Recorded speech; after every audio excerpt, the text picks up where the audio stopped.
नमस्कार दोस्तों, मैं हिमांशु त्यागी आप सभी का केसीजी के ऑनलाइन प्लेटफॉर्म पर स्वागत करता हूं और उम्मीद करता हूं कि आप सभी बहुत अच्छे होंगे। और जैसा कि आप सभी जानते हैं कि भाई ये जो हमारा लेक्चर सीरीज चल रही है उसमें हम लोग क्या कर रहे हैं, बेसिक से जीरो लेवल से लास्ट तक हम लोग इंग्लिश को कवर करने वाले हैं, जिसमें हम लोगों ने अभी तक कवर क्या किया है, बेसिक्स फंडामेंटल यूनिट्स हम लोगों ने कवर किए हैं। और जहां तक मुझे लगता है कि भाई बेसिक का जितना भी पोर्शन था उसमें 15 से 20 मिनट का पोर्शन अभी आपका और बचा है। उसके बाद में 25 क्वेश्चन करने के बाद में जब आपका बेसिक सारा पोर्शन खत्म हो जाएगा तब हम लोग स्टार्ट करेंगे क्या, चैप्टर नंबर 1, और वो क्या होने वाला है आपका नाउ। चलिए देखो, जैसे हम आपको पता है कि भाई लास्ट वाली क्लास में हम लोग डिस्कस कर रहे थे types of sentence on the basis of meaning. यानी अगर हम स्ट्रक्चर के आधार पर देखें तो वाक्य कितने प्रकार के थे, 3 टाइप्स, सिंपल, कॉम्प्लेक्स और कंपाउंड।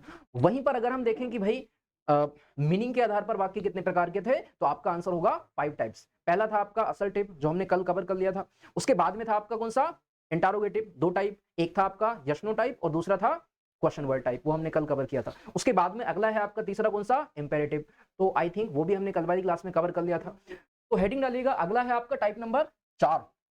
और टाइप नंबर 4 में हम लोग क्या करने वाले हैं, देखिए टाइप नंबर 4 में हम लोग करेंगे, टाइप नंबर 4 में क्या आता है आपका, तो ये है ऑप्टेटिव सेंटेंसेस। हेडिंग डालिएगा OPTATIVE, ऑप्टेटिव सेंटेंस।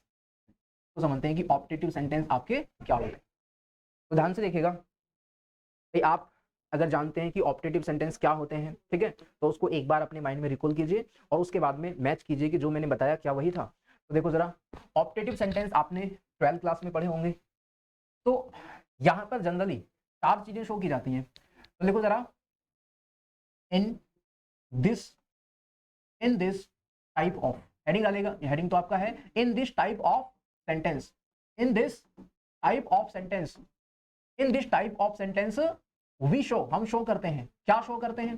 फर्स्ट, या तो हम यहां पर कोई भी प्रेयर शो करते हैं, प्रेयर, कोई भी प्रेयर शो करते हैं, प्रेयर का मतलब प्रार्थना, प्रार्थना हम लोग शो कर रहे होते हैं। वहीं पर या हम लोग शो करते हैं कोई भी विशिंग, कोई भी विशिंग हम लोग शो करते हैं, ठीक है। आपकी विशिंग कोई इच्छा भी हो सकती है, या फिर विश का मतलब किसी प्रकार का नमस्कार भी हो सकता है, जैसे गुड मॉर्निंग विश होता है या फिर गुड इवनिंग विश होता है, ठीक है, विश हम लोग शो करते हैं। और उसके बाद में जो तीसरा आता है वो क्या होता है, कर्स। और कर्स का मतलब क्या होता है हिंदी में, श्राप। तो अगर आप किसी के बारे में कोई भी गलत बात बोलते हैं, जैसे आप बोलते हैं कि मे यू फेल, ठीक है, या बोलते हैं कि मे यू डाई, तो ये क्या होता है, श्राप। इसको बोलते हैं इंग्लिश में कर्स। तो आप कर्स शो करते हैं, प्रेयर शो करते हैं, विशिंग शो करते हैं, या फिर आप क्या शो करते हैं, ब्लेसिंग्स। आप सबको पता है कि भाई ब्लेसिंग्स का हिंदी मीनिंग क्या होता है, वरदान, का हिंदी मीनिंग होता है वरदान। तो जनरली यहाँ पर आपकी 4 चीजें शो की जाती हैं। फिर से एक बात देख लीजिएगा, जिनमें एक प्रेयर आप शो करते हैं, विशिंग आप शो करते हैं, ब्लेसिंग्स आप शो करते हैं, या फिर आप कोई कर्स शो करते हैं। अब देखिएगा, अगर आप यहाँ पर देखेंगे तो जनरली, जनरल फॉर्मेट में आपको बताता हूं कि अक्सर आपको ऐसे वाक्यों में मे पहले दिखाई देता है, अक्सर आपको ऐसे वाक्यों में मे पहले दिखाई देता है, और मे के बाद में आपको क्या दिखता है, सब्जेक्ट दिखता है, सब्जेक्ट। उसके बाद में आपको V1 वर्ब की फर्स्ट फॉर्म दिखता है, डैश डैश, ये स्ट्रक्चर्स आपका जनरली फॉलो होता है, ठीक है। जैसे मान लो मैं आपसे कहता हूं, ध्यान दीजिएगा, अगर मैं एग्जाम्पल आपसे कहता हूं, मैंने कहा कि भाई मैंने कहा may you, may you tie, may you tie, तो आप खुद सोच के बताइए क्या है। तो आप कहेंगे कर्स, कर्स का मतलब श्राप, कि किसी के बारे में कोई भी गलत बात है। तो ये हो जाएगा आपका, लिखिएगा यहाँ पर, ये हो जाएगा आपका कर्स, ये हो जाएगा कर्स। और इसी को अगर मैं ये कह रहा होता, अगर मैं ये कह रहा होता क्या, कि भाई may you live long, may you live long, तो आप खुद सोच के बताइए, मे यू लिव लॉन्ग, आप किसी के बारे में कोई भी ब्लेसिंग्स दे रहे हैं, किसी को कोई वरदान दे रहे हैं कि आपकी उम्र लंबी हो, ठीक है। तो ये क्या है आपकी, ये ब्लेसिंग्स है, ये क्या है, ये ब्लेसिंग्स है। इस तरीके से आपने जाना कि भाई आप ब्लेसिंग्स किसी को दें, आप कर्स, बुरा किसी के बारे में बोलें। या फिर अगर मैं कहूं तीसरा, मैंने कहा कि मैंने कहा मे यू, मे, अच्छा इस बार मे यू की जगह पर हम शामिल करते हैं गॉड को। तो मैं आपसे बोलता हूं कि आपसे कहता हूं कि God may God bless you, may God bless you, ऐसा कह दो। या ये कह दो कि may God help you, may God help you, है ना, मे गॉड हेल्प यू, ठीक है। तो मे गॉड हेल्प यू। तो आप सभी देखेगा इन दोनों वाक्यों में हमने किसी पर्सन के बारे में कोई भी बात बोलने के लिए किसको इन्वॉल्व किया, गॉड को इन्वॉल्व किया। तो दोनों वाक्यों में गॉड इन्वॉल्व है। तो अगर हम गॉड को इन्वॉल्व करते हैं तो कंपलसरी आप इस बात को समझ जाइएगा कि गॉड को इन्वॉल्व करने का मतलब आपने खुद से कोई ब्लेसिंग नहीं दी है, बल्कि आपने प्रे की है, आपने प्रेयर किया है।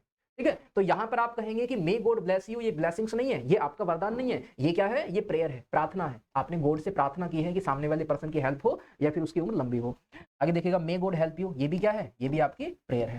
तो अगर आप किसी सेंटेंस में, कोई भी सेंटेंस आपका मे से स्टार्ट होता है और मे से जब स्टार्ट हो जाता है और वहां पर आप कोई बुरी बात बोलते हैं तो कर्स, कोई अच्छी बात बोलते हैं गॉड को शामिल ना करते हुए तो वो आपका ब्लेसिंग्स, और गॉड को शामिल करते हुए अगर आप कोई अच्छी बात बोलते हैं तो वो आपका क्या होता है, प्रेयर होता है। और वैसे ही अगर मैं आपसे कहूं, देखिएगा, अगर पांचवा मैंने आपसे कहा कि गुड मॉर्निंग, सिंपली मैंने किसी को गुड मॉर्निंग बोला, गुड मॉर्निंग, ठीक है, तो आप मुझे बताइए गुड मॉर्निंग क्या है, आप कहेंगे विश है, ये क्या है, विश। गुड मॉर्निंग विश हो गया। या वही मैं आपसे कहूँ कि भाई गुड इवनिंग, किसी भी प्रकार की गुड इवनिंग, गुड इवनिंग, आप गुड मॉर्निंग कहें, गुड इवनिंग कहें, ये क्या होता है, आपका विश होता है। तो यहां से जनरली आपको एक बात समझ में आ गई कि भाई अगर आप किसी भी सेंटेंस में, अगर आप किसी भी सेंटेंस में खुद से कोई भी बात अच्छी किसी पर्सन के बारे में बोलते हैं तो वो आपकी ब्लेसिंग, वरदान, और अगर आप गॉड को शामिल करते हुए किसी पर्सन के बारे में अच्छी बात बोलते हैं तो वो क्या हो गया, आपका प्रेयर, और अगर आप किसी के बारे में बुरा बोलते हैं तो कर्स, और अगर आप किसी पर्सन को कोई नमस्कार करते हैं तो वो ब्लेसिंग्स, ब्लेसिंग नहीं, वो आपका विश। लेकिन एक छोटी सी बात ध्यान रखिएगा, मैंने आपको ये बताया कि भाई वाक्य में कहीं पर, सेंटेंस में अगर कहीं पर आपको मे स्टार्टिंग में दिखे तो ये कंपलसरी नहीं है कि वो हमेशा आपका सेंटेंस ऑप्टेटिव होगा। क्यों? क्योंकि अगर ऐसे हो जाए, एग्जाम्पल नंबर 7 देखो जरा, मैंने कहा कि मे आए कम इन, मे आए कम इन, तो आप कहेंगे कि ये सेंटेंस में मे आए कम इन का मतलब किसी से कोई परमिशन ली जा रही, और परमिशन लेने के लिए आप पूछ रहे हैं, मतलब इंफॉर्मेशन लेना चाहते हैं, तो आप अंत में देखिएगा क्वेश्चन मार्क, क्वेश्चन मार्क, तो आप कहेंगे सेंटेंस की स्टार्टिंग किससे हो रही है, मे से। जैसा यहाँ पर था मे, उसके बाद में सब्जेक्ट, उसके बाद में V1, वही यहाँ पर है कि मे, उसके बाद में सब्जेक्ट, उसके बाद में V1, फिर भी ये सेंटेंस आपका ऑप्टेटिव नहीं है, बल्कि ये सेंटेंस कैसा है आपका, आप अंत में देखिए तो आप कहेंगे ये कैसा है, आपका इंटरोगेटिव। तो इस बात को आप ध्यान में रखिएगा। तो आगे चलते हैं, और लास्ट हमारा टाइप आता है कौन सा, चलिए लास्ट में हमारा टाइप आता है सेंटेंस नंबर 5, और वो टाइप क्या है पांचवा, भाई वो है आपका एक्सक्लेमेटरी, EXCLAMATORY, एक्सक्लेमेटरी सेंटेंस। तो टाइप नंबर 5 और लास्ट आपका है फाइनली एक्सक्लेमेटरी सेंटेंस। तो भाई बचपन से आप लोग जानते हैं कि भाई एक्सक्लेमेटरी सेंटेंस में क्या होता है, यहाँ पर आप किसी भी प्रकार की सडन फीलिंग को, सडन फीलिंग का मतलब कि अगर आप, आपके अंदर चाहे वो खुशी की फीलिंग हो, चाहे वो दुख की फीलिंग हो, या फिर चाहे ही वो आपकी पेन की फीलिंग हो, सैडनेस, कुछ भी आप दिखाना चाहते हैं, तो जब भी आप किसी भी टाइप की फीलिंग को अचानक से शो करते हैं तो कुछ वर्ड्स हैं आपके पास में, उन वर्ड्स को आप बोलते हैं। जैसे अगर मान लो मैं आपसे कहूं, आपको कोई भी खुशी की खबर मिलती है तो जनरली जनरली एक वर्ड होता है हमारे पास में, हुर्रे, उस वर्ड को हम लोग बोलते हैं। तो ये वर्ड आपने कब बोला, ये तब बोला जब एक्सपेक्ट किए बिना अचानक से आपको कोई हैप्पीनेस मिली, अचानक से आपको कोई खुशी मिली, तो आपने उस चीज को कैसे बताया, हुर्रे शब्द लगा करके। और अगर अगर कहीं पर अचानक से कोई सैड न्यूज आपको मिल जाए तो वहां पर हम बोलते हैं अलास। ठीक है, तो अलास का मतलब क्या है, विदाउट एक्सपेक्टेशन, बिना सोचे आपको कोई सैड न्यूज मिल गई तो आपने शो करने के लिए जो वर्ड यूज किया वो वर्ड क्या था, वो वर्ड था आपका अलास। और अगर किसी की जो प्रेजेंटेशन है या फिर किसी पर्सन की जो भी वो आपके सामने परफॉर्म कर रहा है, उसकी जो परफॉर्मेंस है, तो अगर वो आपकी उम्मीदों से कहीं बढ़कर है तो वहां पर हम उसको वेल डन बोलते हैं। ठीक है, या फिर हम उसको कोई भी एक तरीके से उसको प्रशंसा करने के लिए वेल डन का, ये इन चीजों का यूज कर लेते हैं, ब्रेवो का यूज कर लेते हैं। तो ये सारे वर्ड क्या हैं, ये आपकी सडन फीलिंग को बता रहे हैं कि भाई आपने ऐसा सोचा नहीं था लेकिन वो ऐसा हुआ। तो ऐसे ही देखिएगा, जरा हेडिंग डालो, एक्सक्लेमेटरी सेंटेंस। आपको लिखना है दिस टाइप ऑफ सेंटेंस, आपको लिखना है क्या, दिस टाइप ऑफ सेंटेंस, इस प्रकार के वाक्य शो करते हैं। This type of sentence shows, क्या क्या शो करते हैं, सडन फीलिंग, क्या शो करते हैं, सडन फीलिंग। कोई भी सडन फीलिंग वाक्य के अंदर आपको दी गई होगी, किस प्रकार के वाक्यों में, एक्सक्लेमेटरी सेंटेंस में। और सडन फीलिंग तो दी जाएगी, और उसको शो करने के लिए कुछ वर्ड्स भी होंगे जो आपको लगाने पड़ेंगे। तो लिखो जरा, बाय यूजिंग किस चीज का यूज होता है, बाय यूजिंग इंटरजेक्शन। हेडिंग डालो, INTERJECTION, इंटरजेक्शन। तो यहां पर हमने ये जाना कि वाक्य के अंदर कुछ इंटरजेक्शंस का यूज करते हुए आप लोग अपनी कोई भी सडन फीलिंग, अचानक से उत्पन्न होने वाली फीलिंग को शो करते हैं। और वो कौन कौन से इंटरजेक्शन है, तो आप कहेंगे वाक्य के अंदर आपको अलास दिखाई दे सकता है, अलास, अलास क्या बताएगा, अलास बताएगा कोई भी सैड फीलिंग के बारे में। वाक्य के अंदर कोई भी आपका हुर्रे वर्ड है, HURRAH, ये आपको दिख सकता है, ये बताएगा आपको क्या, आपकी कोई भी खुशी वाली फीलिंग। और एक वर्ड यहाँ पर आ सकता है आपका ब्रेवो, ब्रेवो वर्ड यहाँ पर आ सकता है, ठीक है, ये आ सकता है। दर्द की फीलिंग को शो करने के लिए एक वर्ड हमारे पास में है आउच, ये वर्ड यहाँ पर आ सकता है। या फिर अगर आप शो करते हैं ओ माय गॉड, ये भी एक शब्द है जिसको किस चीज को शो करता है, ये शो करता है सरप्राइज, ये शो करता है सरप्राइज। तो आपकी कोई भी फीलिंग हो, सरप्राइज की हो, खुशी की हो, या फिर आपकी जो है सैडनेस की फीलिंग हो, पेन की फीलिंग हो, किसी भी फीलिंग को शो करने के लिए कुछ वर्ड्स हमारे पास में होते हैं। हालांकि ये जो इंट्रोडक्शंस हैं, ये एक चैप्टर आता है हमारे पास में, वो चैप्टर है आपका नरेशंस, इसको हम बोलते हैं डायरेक्ट नरेशन और इनडायरेक्ट नरेशन। तो नरेशन में हम जानेंगे कि ये इंटरजेक्शन कम से कम आपको 20 से 25 और भी ज्यादा 30 के समथिंग आपको याद करने पड़ेंगे। तो अभी फिलहाल मैं आपको ये नहीं बता रहा कि कितने इंटरजेक्शन है, बल्कि ये जान लो कि इन इंटरजेक्शंस के साथ में आपको ये एक्सक्लेमेशन साइन दिखाई देगा, एक्सक्लेमेशन साइन, ये जो यहाँ पर लगा हुआ है कौन सा साइन है, एक्सक्लेमेशन साइन। और इसी को देखते ही आप समझ जाएंगे कि सेंटेंस कैसा है, एक्सक्लेमेटरी। देखो जरा, इसे मान लीजिए मैंने आपसे कहा, मैंने कहा अलास, मैंने कहा alas, your only friend, your only friend has died, आपका एकमात्र जो फ्रेंड है वो डेथ हो गई। तो यहाँ पर आप देखिएगा अंत में आया क्या, फुल स्टॉप, और जो इंटरजेक्शन है उसके साथ में क्या आया, एक्सक्लेमेशन मार्क। और वैसे ही दूसरा मैंने बोला हुर्रे, HURRAH, हुर्रे, इसके साथ में एक्सक्लेमेशन मार्क। तो hurray, we have won the lottery, LOTTERY, lottery, अंत में फुल स्टॉप और इंटरजेक्शन के साथ में एक्सक्लेमेशन मार्क। या वहीं पर मैंने आपसे कहा कि भाई bravo, BRAVO, bravo, you have bravo, you have done well, कि आप किसी को, आप किसी पर्सन को कोई भी उसकी पीठ थपथपा रहे हैं कि आप बोल रहे हैं कि उसने अच्छा किया। तो ये क्या है, ब्रेवो को देखेंगे आप, यहाँ पर आप हुर्रे को देखेंगे, और यहाँ पर आप अलास को देखेंगे, और आप बोल देंगे कि सेंटेंस कैसे हैं, तीनों ही सेंटेंस कैसे हैं आपके। तो आप कहेंगे एक्सक्लेमेटरी सेंटेंस, देख करके आप बता सकते हैं।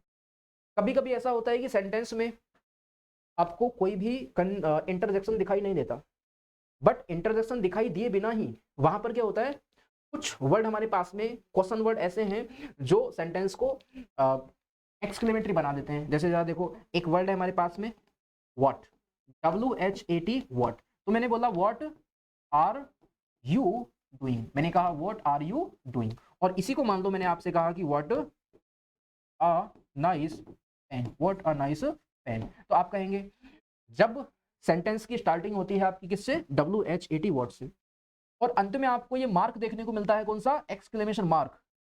तो वहां पर हम अपना सरप्राइज फैक्टर, मतलब एक सरप्राइज दिखा रहे होते हैं कि भाई व्हाट अ नाइस पेन, कितना अच्छा पेन है। तो यहाँ पर आप क्या दिखा रहे हैं, सरप्राइज दिखा रहे हैं, और अंत में एक्सक्लेमेशन मार्क भी है। तो ये सेंटेंस कैसा कहलाएगा आपका, एक्सक्लेमेटरी सेंटेंस। जबकि अगर स्टार्टिंग व्हाट से हो जाए और अंत में प्रश्न पूछ रहे हो, तो वहां पर अंत में आपको क्या दिख जाए, क्वेश्चन मार्क, तो आप कहेंगे सेंटेंस कैसा है आपका, इंटरोगेटिव सेंटेंस। तो ये बात भी ध्यान रखिएगा, अगर वाक्य में कहीं पर आपको व्हाट देखने को मिलता है और व्हाट में आपको अंत, जो सेंटेंस का अंत है वो किस चीज पर होता है, एक्सक्लेमेशन मार्क पर, तो वो होगा एक्सक्लेमेटरी। और अगर अंत होगा आपका क्वेश्चन मार्क पर, तो वो क्या होगा, वो होगा आपका इंटरोगेटिव। ऐसा ही आपका जो होता है वो हाउ के साथ में होता है। देखिए जरा, अगर मैं आपसे कहूँ सेंटेंस नंबर 6, सेंटेंस नंबर 7, मैंने कहा हाउ आर यू, मैंने सिंपली बोला हाउ आर यू, और मैंने कहा हाउ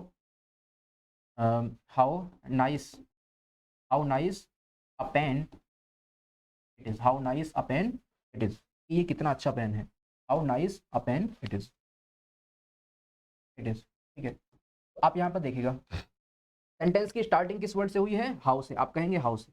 पहले सेंटेंस में हाउ से स्टार्टिंग हुई है और अंत किस चीज पर हुआ है, क्वेश्चन मार्क पर, तो आप कहेंगे सेंटेंस कैसा है, ये सेंटेंस है आपका कौन सा, इंटरोगेटिव। और अगर आप कहेंगे कि भाई हाउ से स्टार्टिंग हुई है और अंत किस चीज पर हुआ है, एक्सक्लेमेशन मार्क पर, तो आप कहेंगे ये सेंटेंस कैसा है, एक्सक्लेमेटरी, एक्सक्लेमेटरी। तो फाइनली हमने पांचों टाइप्स को कवर कर लिया। पांचों टाइप्स हमने जान लिए कि भाई असर्टिव सेंटेंस क्या होता है, इंटरोगेटिव क्या होता है, इंपेरेटिव क्या होता है, ऑप्टेटिव क्या होता है, और एक्सक्लेमेटरी क्या होता है। अब जल्दी से हम लोग इसके 25 क्वेश्चंस की एक जो है प्रैक्टिस शीट कर लेते हैं। तो आप देखिएगा, पहले आप उनको एक बार खुद से लगाने की कोशिश कीजिएगा, और जहां भी आपको डाउट हो तो आप वीडियो को वहां से देख लीजिएगा, ठीक है। फिर से कहूंगा कि आप पहले एक बार क्वेश्चन नंबर 26 से लेकर के 50 तक खुद से लगाएं, उसके बाद में आप इसके एक्सप्लेनेशन को देख लें। देखिएगा क्वेश्चन नंबर 26 में क्या है, द गवर्नमेंट मेक्स पॉलिसीज। तो आप कहेंगे ये सेंटेंस कैसा है आपका, कोई नेगेटिव वर्ड नहीं दिया, तो ये सेंटेंस कैसा है आपका अफर्मेटिव। अफर्मेटिव के साथ साथ में आप जानते हैं यही सेंटेंस क्योंकि आप सबको पता है कि असर्टिव सेंटेंस का ही हिस्सा होता है, आप सबको पता है कि असर्टिव सेंटेंस के दो पार्ट होते हैं, एक अफर्मेटिव ना, इसी को आप पॉजिटिव बोलते हो अफर्मेटिव, और एक आपका नेगेटिव, इसी को नेगेटिव बोलते हो। तो यहाँ पर आप देखिएगा नेगेटिव नहीं है, इंपेरेटिव नहीं है, इंटरोगेटिव नहीं है, इसका आंसर हो जाएगा आपका ए। दूसरे में दिया है ही डज नॉट, तो नोट को देखते ही कहेंगे सेंटेंस कैसा है आपका नेगेटिव, ठीक है। आगे है आई हैव नो पेन, तो नो को देखते ही कहेंगे सेंटेंस कैसा है नेगेटिव। आगे बढ़ जाइए, चलिए इसके बाद में 29 में कह रहा है कि सी हैज नेवर, तो नेवर को देखते ही कहेंगे वाक्य कैसा है आपका negative. You and your brother came here yesterday, कोई नेगेटिव वर्ड नहीं है, तो सेंटेंस कैसा है अफर्मेटिव। 31 में विल, तो मैंने आपको बताया था कि अगर हेल्पिंग वर्ब स्टार्टिंग में आ जाए तो इंटरोगेटिव का पहला type yes no type, question word starting में आ जाए तो इंटरोगेटिव का दूसरा टाइप डब्ल्यूएच टाइप। तो आप कहेंगे यहाँ पर विल पहले है, विल क्या होता है हेल्पिंग वर्ब, तो ये हो जाएगा इंटरोगेटिव का पहला टाइप। अब कोई सा भी टाइप हो, आंसर में आपको इंटरोगेटिव दे रखा है, तो यही आपका आंसर हो जाएगा।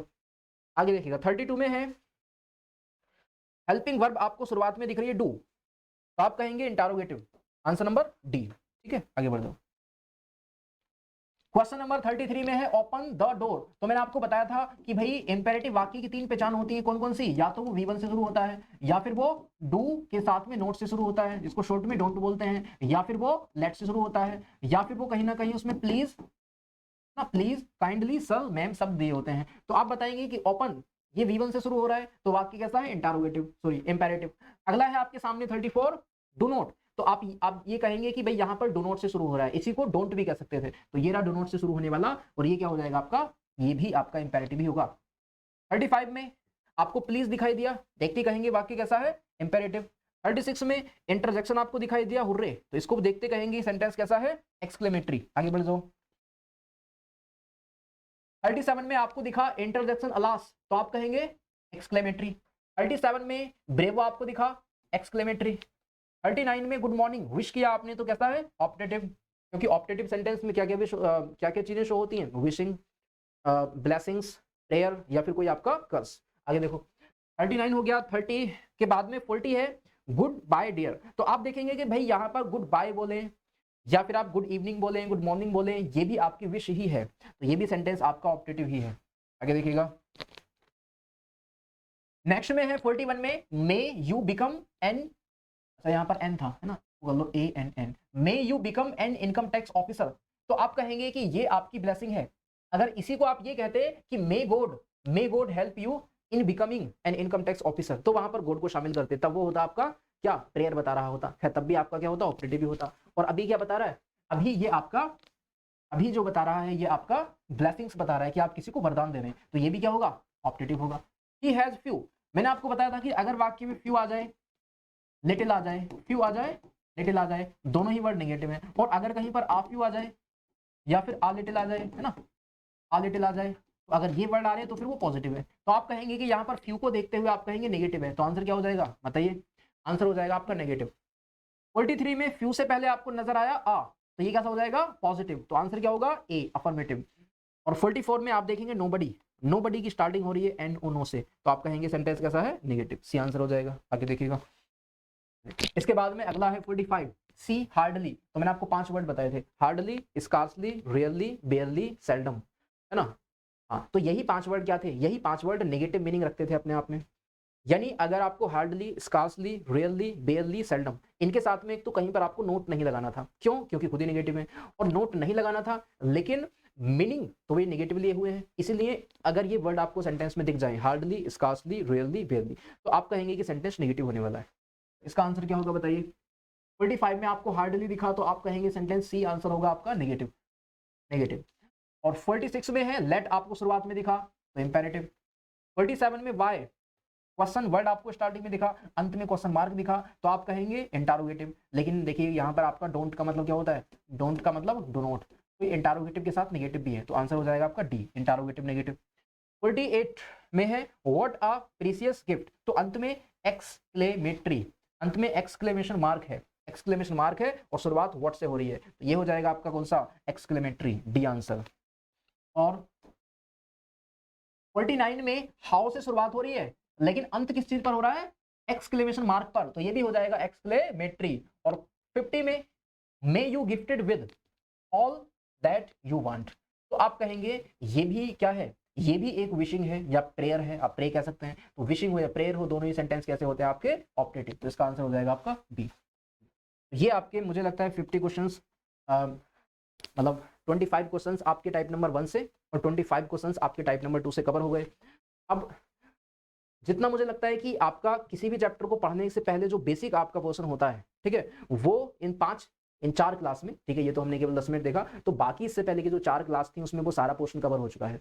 अब इसके बाद में हम लोग मूव करने वाले हैं किस चीज पर, चैप्टर नंबर 1, और वो कौन सा होने वाला है आपका, नाउन। ठीक है, तो ये पार्ट्स ऑफ स्पीच की शुरुआत है, क्योंकि पार्ट्स ऑफ स्पीच में कितने होते हैं भाई, नाउन होता है, किसी का भी नाम के बदले में जिस एक वर्ड का यूज करते हैं, फिर उसके बाद में प्रोनाउन आता है, सर्वनाम। इन दोनों की विशेषता बताने के लिए फिर एक वर्ड आता है, कौन सा, एडजेक्टिव आता है। फिर उसके बाद में वर्ब आती है, एडवर्ब आता है, इंटरजेक्शन आता है, कंजंक्शन आता है, प्रपोजिशन आती है, आर्टिकल आता है, टेंस वगैरह के सारे चैप्टर हैं। तो फिलहाल हम लोग स्टार्ट किस चीज से करने वाले हैं, नाउन से। तो हेडिंग डालेगा, हेडिंग क्या है आपका, नाउन। तो ध्यान से देखिएगा भाई, आपके सामने वर्ड लिखा हुआ है, वो वर्ड क्या है आपका, नाउन। अब बचपन से आप लोग एक डेफिनेशन पढ़ते हुए आते हैं, हम सभी ने एक डेफिनेशन पढ़ी है, आप जरा उसको मन मन में रिकॉल कीजिएगा। वो डेफिनेशन क्या है, a noun is the name of a person, place और थिंग्स। एक नाउन जो होता है वो एक किसी पर्सन का नाम हो सकता है, प्लेस का नाम हो सकता है, ठीक है, एनिमल का नाम हो सकता है, वस्तु का नाम हो सकता है। लेकिन यहाँ पर टेक्निकली अगर हम इस वर्ड को समझें जो नाउन है, इसका मतलब ये है कि बेसिकली ये बात हमको बताने की जरूरत नहीं है कि वो किसी पर्सन का नाम है, जगह का नाम है, थिंग का नाम है। वास्तव में क्या होता है कि ये किसी का भी हो नाम ही होता है। किसी भी टर्म को इसलिए बनाया जाता है क्योंकि जब उस टर्म की हमको नीड होती है, उस टर्म की हमको नीड होती है, तो नीड के लिए उसको क्रिएट किया जाता है। जैसे अगर मैं आपसे कहूं कि भाई मेरे हाथ में क्या है, तो आप कहेंगे भाई ये आपके हाथ में एक ब्लैक कलर का कुछ है, पता नहीं क्या है, तो इसको एक नाम दिया गया। वो नाम क्या था, पेन बोल सकते हैं, ठीक है। ये जिस पर हम लिख रहे हैं ये क्या है, तो आप कहेंगे ये भी कुछ है, पता नहीं क्या है, तो मैं कहूंगा इसका एक नाम रख देते हैं। वो नाम क्या है, बोर्ड, स्मार्ट बोर्ड, ठीक है। तो वैसे ही हर चीज का अपना एक नाम होता है। अगर नाम ना हो तो कैसे हम उसको बुलाएंगे, उसको पुकारेंगे कैसे। तो यही चीज क्या है, टेक्निकली हम लोगों ने सोची कि भाई अगर किसी भी वस्तु को, इंसान को, जानवर को, पक्षी को, कोई भी, चाहे आप उस चीज को देख पाए या चाहे आप उस चीज को ना देख पाए, हर वस्तु का, इंसान का, जानवर का, जगह का, सब चीज का हमने क्या रखा, एक नाम रखा, और उसी नाम को क्या कहा, नाउन बोला। तो देखो जरा, अगर आप अगर आप अगर आप इसकी डेफिनेशन पर जाना चाहें तो मैं आपको डेफिनेशन भी बता देता हूं, बट फिलहाल आप इसको एक शब्द में अगर जानना चाहें, अगर आप इसको एक शब्द में जानना चाहें, तो मैं कहूंगा एक शब्द में क्या होता है, तो ये होता है आपका नेमिंग वर्ड। क्या होता है जी, नेमिंग वर्ड। ये होता है आपका एक शब्द में नेमिंग वर्ड। ये किसी का भी नाम होता है, किसी का भी, वस्तु हो, इंसान हो, जानवर हो, कोई भी हो, किसी का भी। अगर आप ट्रेडिशनल डेफिनेशन पर जाना चाहें तो किसी काम की नहीं है, पर आप लिख सकते हैं कि इट इज अ वर्ड। ऐसे लिखें कि भाई इट इज अ नेम। ये एक नाम होता है। इट इज अ नेम, किसका नाम होता है, ऑफ पर्सन, पर्सन का नाम हो सकता है। प्लेस, प्लेस का नाम हो सकता है, पर्सन प्लेस। थिंग, वस्तु, किसी भी वस्तु का नाम हो सकता है, वस्तु का नाम हो सकता है।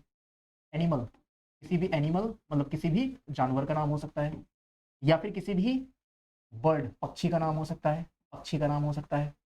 कोई आपका विचार है, आइडिया, उसका नाम हो सकता है। कंसेप्ट, आपकी अवधारणा है, अवधारणा है आपकी, कोई कंसेप्ट का नाम हो सकता है।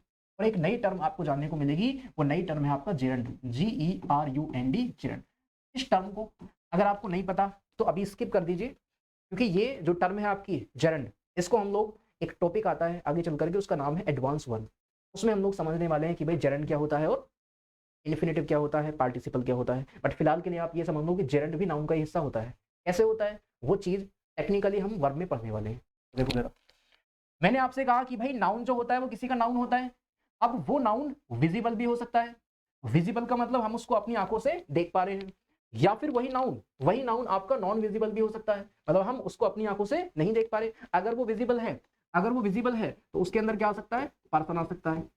यही पर्सन विजिबल है, पर्सन को अपनी आंखों से देखा जा सकता है। जैसे आप किसी का भी नाम लीजिएगा, राम, महेश, आप किसी का भी नाम लो, तो ये जो है आपका, ये क्या है, ये है आपका पर्सन का नाम, तो दिखने वाला नाउन है। और वहीं पर अगर मैं कहूँ किसी भी प्लेस का नाम हो सकता है, प्लेस का नाम हो सकता है। मैंने कहा अमरोहा, अमरोहा, अमरोहा, हसनपुर, जैसे ये आपके प्लेस के नाम है, ठीक है, प्लेस के नाम है। अमरोहा एक सिटी है, ठीक है, हसनपुर एक सिटी है।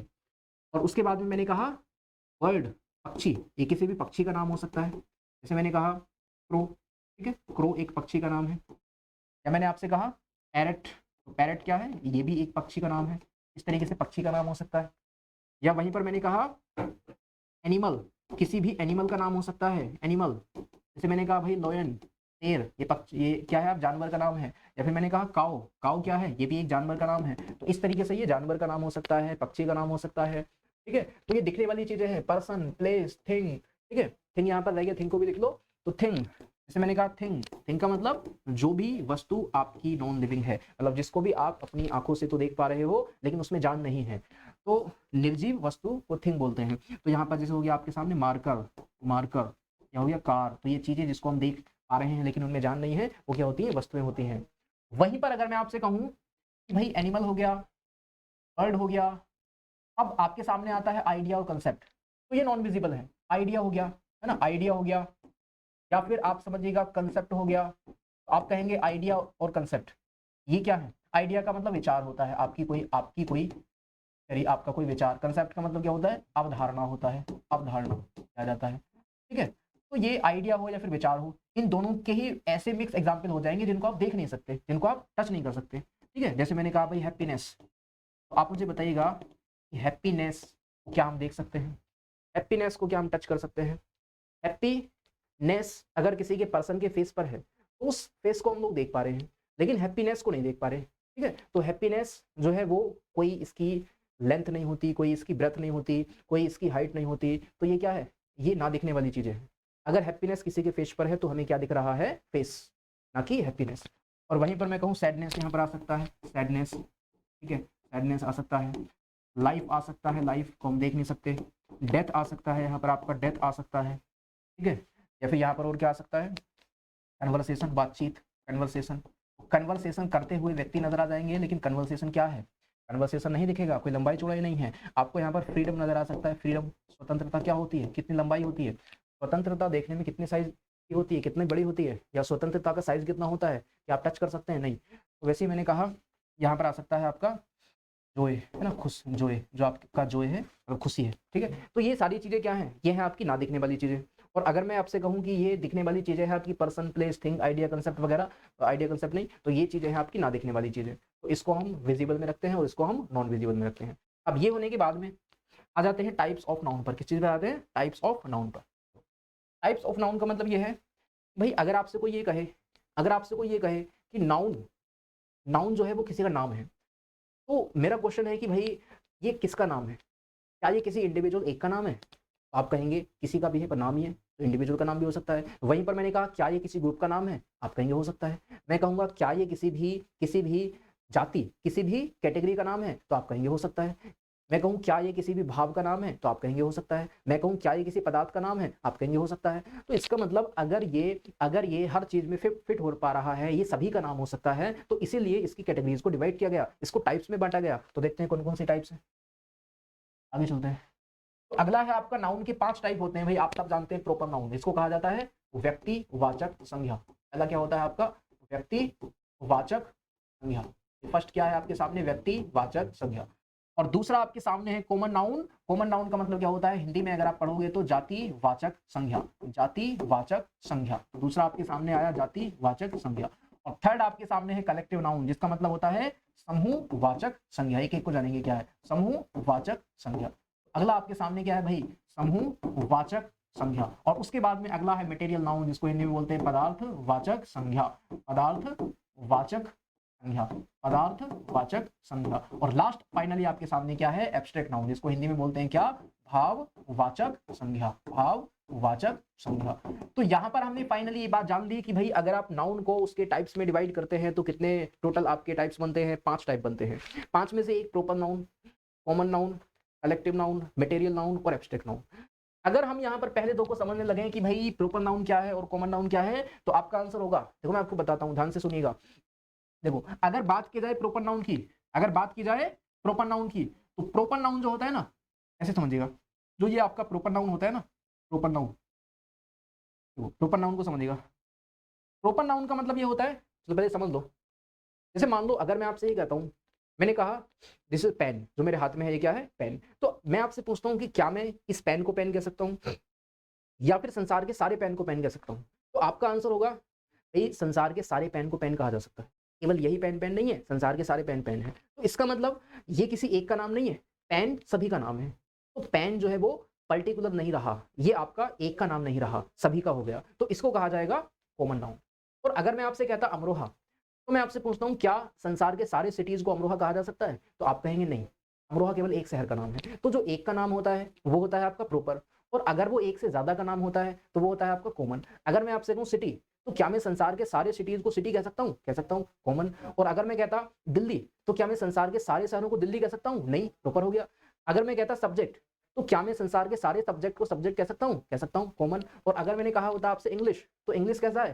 केवल एक सब्जेक्ट का नाम है, तो इंग्लिश होता है आपका प्रॉपर। मैं आपसे कहता रिवर, तो रिवर संसार की सारी नदियों को कहा जा सकता है, गंगा भी एक रिवर है, यमुना भी एक रिवर है, ठीक है, ब्रह्मपुत्र भी एक रिवर है। तो रिवर जो है आपका वो कॉमन नाउन है। और मैं कहता गंगा, तो गंगा सभी नदियों को तो नहीं कहा जा सकता भाई, गंगा तो केवल एक नदी का नाम है, तो ये हो गया आपका प्रॉपर। तो फिर से समझो, अगर अगर अगर वो अगर कोई ऐसा नाम, अगर कोई ऐसा नाम जो किसी भी एक को दिया जा सकता है, जो किसी भी एक को दिया जा सकता है, तो आप कहेंगे प्रॉपर, जातिवाचक। और अगर मैं कहूं कोई ऐसा नाम जो सभी को दिया जा सकता है, वो हो गया कॉमन। कॉमन मतलब जातिवाचक। तो जरा लिखो, पहला पॉइंट हमारे सामने आया कि भाई, पहला पॉइंट हमारे सामने आया कि it is a name. Proper noun की बात कर रहा हूं तो इट इज अ नेम, ये एक ऐसा नाम होता है, it is a name of only one. ये एक नाम होता है किसी भी एक वन का, है ना। आप इसको पर्टिकुलर नेम भी कह सकते हैं, पर्टिकुलर नेम। पर्टिकुलर का मतलब किसी का खास नाम, पर्टिकुलर नेम। ऐसा नहीं कि भाई आपने बोला राज, तो राज, राज जो नाम है वो संसार के सारे लड़कों को राज ही कहोगे, नहीं। तो पर्टिकुलर नाम होता है किसी भी एक का नाम होता है। बात करता हूं कॉमन नाउन की, तो जस्ट इसका अपोजिट है। इसमें लिखना है आपको, इसमें क्या लिखना है, इट इज अ नेम, ये एक नाम होता है, ऑफ ऑल, ये सभी का नाम होता है, किसमें, इन अ कैटेगरी, एक कैटेगरी के अंदर। मान लो आप पेन की कैटेगरी उठा लो, तो पेन कैटेगरी के अंदर सभी पेन को पेन कहोगे। रिवर की कैटेगरी उठा लो, तो रिवर कैटेगरी के अंदर सभी रिवर को रिवर कहोगे। आप कंट्री की कैटेगरी उठा लो, तो कंट्री जितने भी हैं सबको कंट्री कहा जाएगा, ऐसा नहीं कि केवल इंडिया कंट्री है। देखो ये सभी का नाम है और ये केवल एक का नाम है। एक और पॉइंट जानो जरा, दूसरा पॉइंट ये है, आप बचपन से इस बात को पढ़ते हुए आ रहे हैं कि भाई अगर, अगर प्रॉपर नाउन जो होता है वो किसी का नाम होता है, प्रॉपर नाउन को अगर आप डिक्शनरी में डाल करके उसकी हिंदी मीनिंग खोजने की कोशिश करते हैं, तो ये देखा गया कि भाई किसी का जो नाम होता है उसको हिंदी में नाम ही कहा जाता है। अगर मैं आपसे कहूँ रोहन, तो रोहन को हिंदी में क्या कहोगे? तो जिस पर्सन को इंग्लिश के बारे में कुछ नहीं पता, वो डिक्शनरी में उसको डालकर उसकी हिंदी मीनिंग देखने की कोशिश करेगा, और हिंदी मीनिंग में रोहन का कोई आंसर नहीं आएगा। क्यों? क्योंकि वो किसी का नाम है, वो हिंदी में भी सेम होता है और इंग्लिश में भी सेम होता है। तो ऐसा लैंग्वेज के साइंटिस्ट ने ये बात जो है उन्होंने कही, उन्होंने ये कहा कि भाई अगर अगर उनका ये टाइम सेव करना है तो एक थोड़ा सा अंतर कर देते हैं। अंतर क्या कि अगर आप कोई पैसेज है, कोई स्टोरी है, आप न्यूज़पेपर में कुछ पढ़ रहे हैं, तो पढ़ते टाइम आपके सामने कोई प्रॉपर नाउन आ गया, प्रॉपर नाउन का मतलब किसी का नाम आ गया, तो आप उस नाम को लेकर के कंफ्यूज हो जाओ और उसकी हिंदी मीनिंग देखने की कोशिश करो, तो उस टाइम को सेव करने के लिए उन्होंने कहा कि उसका पहला लेटर कैपिटल बना देते हैं। तो अगर उसका पहला लेटर कैपिटल हो गया तो आप देखते समझ जाओगे कि भाई ये प्रॉपर नाउन है, इसकी कोई हिंदी नहीं होगी, no need to search in dictionary. तो डिक्शनरी में सर्च करके टाइम वेस्ट करने का कोई फायदा नहीं है। तो इसलिए ये बात यहां पर आई कि भाई जितने भी आपके प्रॉपर नाउन है उनका पहला लेटर हमेशा कैसा बनता है, कैपिटल। तो लिखो इट्स, ऐसे लिखो, ऐसे लिखो जरा, ऐसे लिखो, it's first letter, it's first letter. Proper noun का पहला लेटर इज ऑलवेज, हमेशा, is always, is always, is always capital, हमेशा कैपिटल होता है। ये बात हमारे सामने आई, प्रॉपर नाउन का पहला लेटर हमेशा कैसा होता है, कैपिटल होता है। आप सब जानते हैं कि भाई कॉमन नाउन इसका उल्टा होता है। उल्टा होता है तो यहां पर फिर क्या है, यहां पर है it's, it's first letter, it's first letter is always, is always small, is always small, यानी इसका पहला लेटर हमेशा स्मॉल होगा, है ना, और उसका पहला लेटर हमेशा कैपिटल होगा। एक छोटी सी बात हो समझो, अगर मैं आपसे कहूं कि भाई तीसरा पॉइंट और भी है एक, वो तीसरा पॉइंट ये है कि क्या आपने कहीं पर किसी नाम के पहले कोई आर्टिकल देखा है? जैसे मैं आपसे कहूं रोहन, तो क्या आप ऐसे बोलते हैं कि अ रोहन, द रोहन, एन रोहन? नहीं, किसी भी नाम से पहले, मतलब किसी भी पर्टिकुलर नेम या कहेंगे किसी भी प्रॉपर नेम, किसी भी प्रॉपर नाउन से पहले कोई आर्टिकल यूज नहीं होता, ए एन द कोई यूज नहीं होता। हालांकि आगे हम लोग जानेंगे कि कभी कभी कुछ केस ऐसे आ भी जाते हैं जहां पर प्रॉपर नाउन से पहले आर्टिकल यूज होता है, जैसे मैं कहूँ ताजमहल प्रॉपर नाउन दा आता है, वो बात अलग है, आगे जानेंगे उस बात को। लेकिन फिलहाल के लिए समझो कि जनरल केस में कभी भी प्रॉपर नाउन से पहले आर्टिकल का प्रयोग नहीं होता। तो यहाँ पर लिखो नो आर्टिकल, नो आर्टिकल, कोई आर्टिकल यूज नहीं होता इसके साथ में, प्रॉपर नाउन के साथ में। लेकिन ये बात भी जान लो इन जनरल केस, कुछ केस ऐसे आएंगे भी, उसको हम जानेंगे आगे चल के। इन जनरल केस, सामान्य केस में कोई आर्टिकल यूज नहीं होता।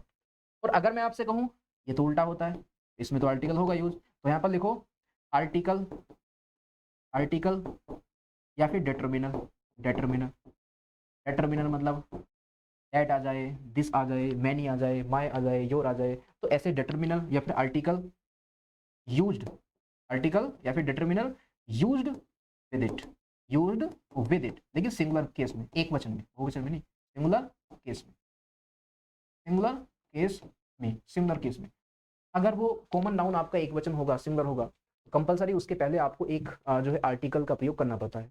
ए का यूज करें, एन का यूज करें, दा का यूज करें, मैनी, सम, कुछ भी लगाएं, लेकिन कुछ ना कुछ उसके पहले लगाना पड़ता है। अब एक छोटा सा क्वेश्चन आपके दिमाग में आ रहा होगा कि आप ये सोच रहे हैं कि आप एक बात और भी जानते हैं क्या, कि अगर अगर कोई भी वर्ड सेंटेंस की स्टार्टिंग में आ जाए, अगर कोई भी वर्ड सेंटेंस की स्टार्टिंग में आ जाए, तो कंपलसरी उसका पहला लेटर कैसा बनता है, कैपिटल। और हमने अभी ये बात जानी क्या, कि भाई कॉमन नाउन का पहला लेटर हमेशा स्मॉल बनेगा, कॉमन नाउन का पहला लेटर हमेशा स्मॉल बनेगा। तो क्या ये पॉसिबल है कि कॉमन नाउन स्टार्टिंग में आ जाए, कॉमन नाउन वाक्य की स्टार्टिंग में आ जाए और स्टार्टिंग में आने के बाद हम उसका पहला लेटर कैपिटल कर दें? तो फिर तो वो ये केस जो हमने जाना है तो गलत हो गया, गलत नहीं हुआ। क्यों? क्योंकि आप ऐसे समझो, मैंने आपको अभी ये बात भी बताई, कॉमन नाउन से पहले हमेशा आपको एक आर्टिकल यूज करना होता है। तो अगर कॉमन नाउन को आप सोचेंगे कि वो वाक्य की स्टार्टिंग में आएगा, तो नहीं आ सकता। क्यों? क्योंकि उसके पहले एक आर्टिकल बैठा होगा, ए, एन या फिर द। तो ये बात है कि भाई कॉमन नाउन कभी वाक्य की स्टार्टिंग में आता ही नहीं है, कभी वाक्य की स्टार्टिंग में आता ही नहीं है। इसलिए हम कह पा रहे हैं कि इसका पहला लेटर हमेशा स्मॉल बनता है। और अगर प्रॉपर नाउन वाक्य की स्टार्टिंग में आ जाए, बीच में आ जाए, अंत में आ जाए, उसका पहला लेटर हमेशा कैपिटल बनता है। तो अब जरा जानेंगे इसके बारे में। हमने ये बात समझ ली। अब जरा आप कुछ नाउन आपके सामने है, तो आप देख करके इसमें मुझे बताइए कि ये आपका प्रॉपर नाउन है या फिर ये आपका कॉमन नाउन है। अगर वो प्रॉपर है तो हम उसमें क्या लिखेंगे, पी लिखने वाले, और अगर वो कॉमन होगा तो हम वहां पर सी लिखने वाले। तो आप मुझे बताएं, पेन, पेन एक का नाम है, सारे पेन को पेन कहेंगे, सारे पेन को, कॉमन हो गया। विजय, विजय एक लड़के का नाम है या सारे लड़कों का, एक का नाम है, तो ये प्रॉपर हो गया। मैं कहूँ अमरोहा, एक शहर का नाम है या सारे शहरों का नाम अमरोहा है, नहीं, तो ये आपका प्रॉपर एक का नाम है। मैं कहूँ सिटी, सारे शहर को शहर कहोगे या एक को शहर कहोगे, सभी को शहर ही कहा जाता है, तो ये आपका कॉमन। मैं कहूँ सेलफोन, संसार के सारे सेलफोन को सेलफोन ही कहते हैं, सी हो जाएगा। मैं कहूँ मटेरियल, चलिए तो आ गया था। तो इसमें देखो जरा, रिवर, संसार की सारी नदियों को रिवर कह सकते हैं ना, कॉमन। गंगा एक नदी का नाम है, प्रॉपर। मैंने कहा ग्लेशियर, तो हिमखंड यानी ग्लेशियर, संसार के सारे ग्लेशियर को ग्लेशियर ही कहोगे, ऐसा तो नहीं है कि कोई खास ग्लेशियर का नाम है उसको ग्लेशियर कहोगे। जैसे आपको पता है सियाचिन नाम का सबसे बड़ा ग्लेशियर है, ये एक ही ग्लेशियर का नाम है। संसार में जितने भी ग्लेशियर हैं उन सभी को आप ग्लेशियर ही तो कहोगे, तो कॉमन। और सियाचिन नाम का एक ही ग्लेशियर है, प्रॉपर। लेक मतलब झील, तो संसार की सारी झील को झील ही कहेंगे, कॉमन। मैंने कहा वूलर, वूलर एक खास झील का नाम है, आपको पता है, वूलर हो गया, तो ये प्रॉपर। मैंने कहा माउंटेन, क्या संसार के सारे पर्वत को पर्वत कह सकते हो, कह सकते हैं, कॉमन। मैंने कहा हिमालय, सारे पर्वतों को हिमालय तो नहीं कहेंगे, हिमालय तो एक ही पर्वत है, तो ये आपका प्रॉपर। टीचर, सारे टीचर्स को टीचर कह सकते हैं, कॉमन। डॉक्टर, सारे डॉक्टर को डॉक्टर कह सकते हैं, कॉमन। मैंने कहा इंडिया, तो आप देखिएगा इंडिया खास एक देश का नाम है, प्रॉपर। कंट्री, अभी कंट्री को कंट्री कहते हैं, कॉमन। मैथ्स खास एक सब्जेक्ट का नाम है, प्रॉपर। सब्जेक्ट, सारे सब्जेक्ट को सब्जेक्ट कहते हैं, कॉमन। आगरा एक शहर, प्रॉपर। मैंने कहा कार, सभी कार को बोलते हैं, कॉमन। बॉय, सारे बॉय को बॉय कहेंगे, कॉमन, है ना, ये क्या हो जाएगा आपका, कॉमन। मैंने कहा गर्ल, सारी गर्ल को गर्ल बोलते हैं, कॉमन। रिया एक का नाम है, सारी गर्ल को रिया नहीं कह सकते, तो ये प्रॉपर। मैंने कहा राहुल एक का नाम है, तो ये भी हो जाएगा आपका। तो ये हमने यहाँ पर जाना कि भाई अगर आपके सामने कहीं पर भी कोई किसी का नाम दे रखा है, अब डिपेंड करता है कि वो अगर एक का नाम है तो प्रॉपर, और अगर वो एक से ज्यादा का नाम है, ठीक है, मोबाइल हो गया, सेलफोन हो गया, कुर्सी हो गया, मेज, ये सारे क्या है, ये सभी के नाम है, तो इनको हम बोलेंगे कॉमन। तो देखो आगे बढ़ेगा इसके बाद में। नेक्स्ट आता है इसके बाद में टाइप नंबर कौन सा, 3, और ये है आपके सामने क्या, मटेरियल नाउन। अभी हमने जाना कि हिंदी में इसको क्या कहा जाता है, पदार्थ वाचक, इसको कहा जाता है पदार्थ वाचक संज्ञा। पदार्थवाचक संज्ञा। हम उसको समझते हैं कि पदार्थवाचक संज्ञा जो है वो क्या होता है। ऐसे समझिएगा, कोई भी अगर आपके सामने कोई भी फाइनल प्रोडक्ट है, जैसे मैंने कहा मेरे पास में एक फाइनल प्रोडक्ट है, वो है पेन। पेन बनकर के तैयार हो गया, ये एक प्रोडक्ट का नाम है। तो अब इस प्रोडक्ट को बनाने में जो भी कच्चा माल लगा है, कच्चा माल मतलब रॉ मटेरियल, या कह सकते हैं पदार्थ।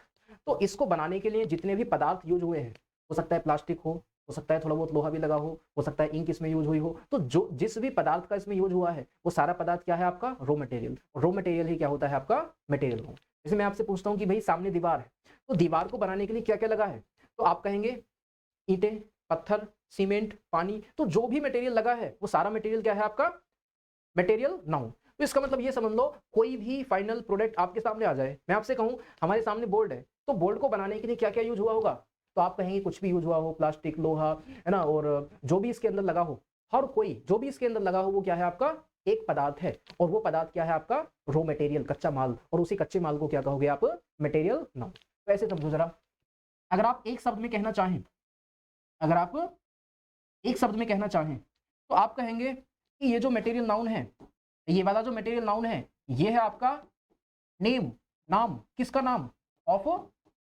Raw material, name of raw material. Raw material का मतलब हिंदी में क्या हो गया कच्चा माल, इसका मतलब हिंदी में क्या हो गया आपका कच्चा माल। तो जितने भी कच्चे माल हैं, आप ये भी कह सकते हो इसको पदार्थ का नाम, ये भी कह सकते हो पदार्थ का नाम, ये होता है पदार्थ का नाम, ये भी कह सकते हो इसको पदार्थ का नाम। तो जितने भी पदार्थ हैं, जितने भी रॉ मटेरियल है, वो सारे रॉ मटेरियल क्या कहलाते हैं मटेरियल नाउन। अब मैं आपसे पूछता हूँ कि क्या जितनी भी धातुएं हैं हमारे पास में, जरा ऐसे समझो, जितनी भी धातुएं हैं हमारे पास में, पहला पहला क्या जितनी भी मेटल हमारे पास में है, जितनी भी मेटल हमारे पास में है, लोहा, ठीक है, सोना, चांदी, जितनी भी मेटल हमारे पास में है, क्या सारी की सारी मेटल रॉ मटेरियल नहीं होती हैं। अगर मैं आपसे कहूँ लोहा, तो लोहे से बहुत सारी चीजें बनती है, लोहा एक रॉ मटेरियल है, मतलब कच्चा माल है। मैं आपसे कहूँ सोना, तो सोने से आभूषण बनते हैं, ठीक है। और मैं आपसे कहूँ कि भाई सिल्वर, बर्तन बनते हैं। मैं आपसे कहूँ एल्यूमिनियम, ठीक है, तो जो आपके बर्तन होते हैं वो एल्यूमिनियम से भी बनते हैं, और भी बहुत सारी चीजें होती है एल्यूमिनियम से बनती है। तो इसका मतलब जितनी भी धातुएं होती हैं वो क्या होती हैं रॉ मटेरियल। तो सारी की सारी धातुएं किसके अंदर आ जाएंगी मटेरियल नाउन के अंदर, सारी धातुएं। तो आप लिख लो इसमें गोल्ड हो गया, सिल्वर हो गया, आयरन हो गया। मैं तो केवल यहाँ पर 3 लिख रहा हूं, पर आप समझ गए कि जितनी भी धातुएं हैं, जितनी भी धातुएं हैं वो क्या हो जाएंगी आपकी सारी धातुएं क्या हो जाएंगी मटेरियल नाउन हो जाएंगी।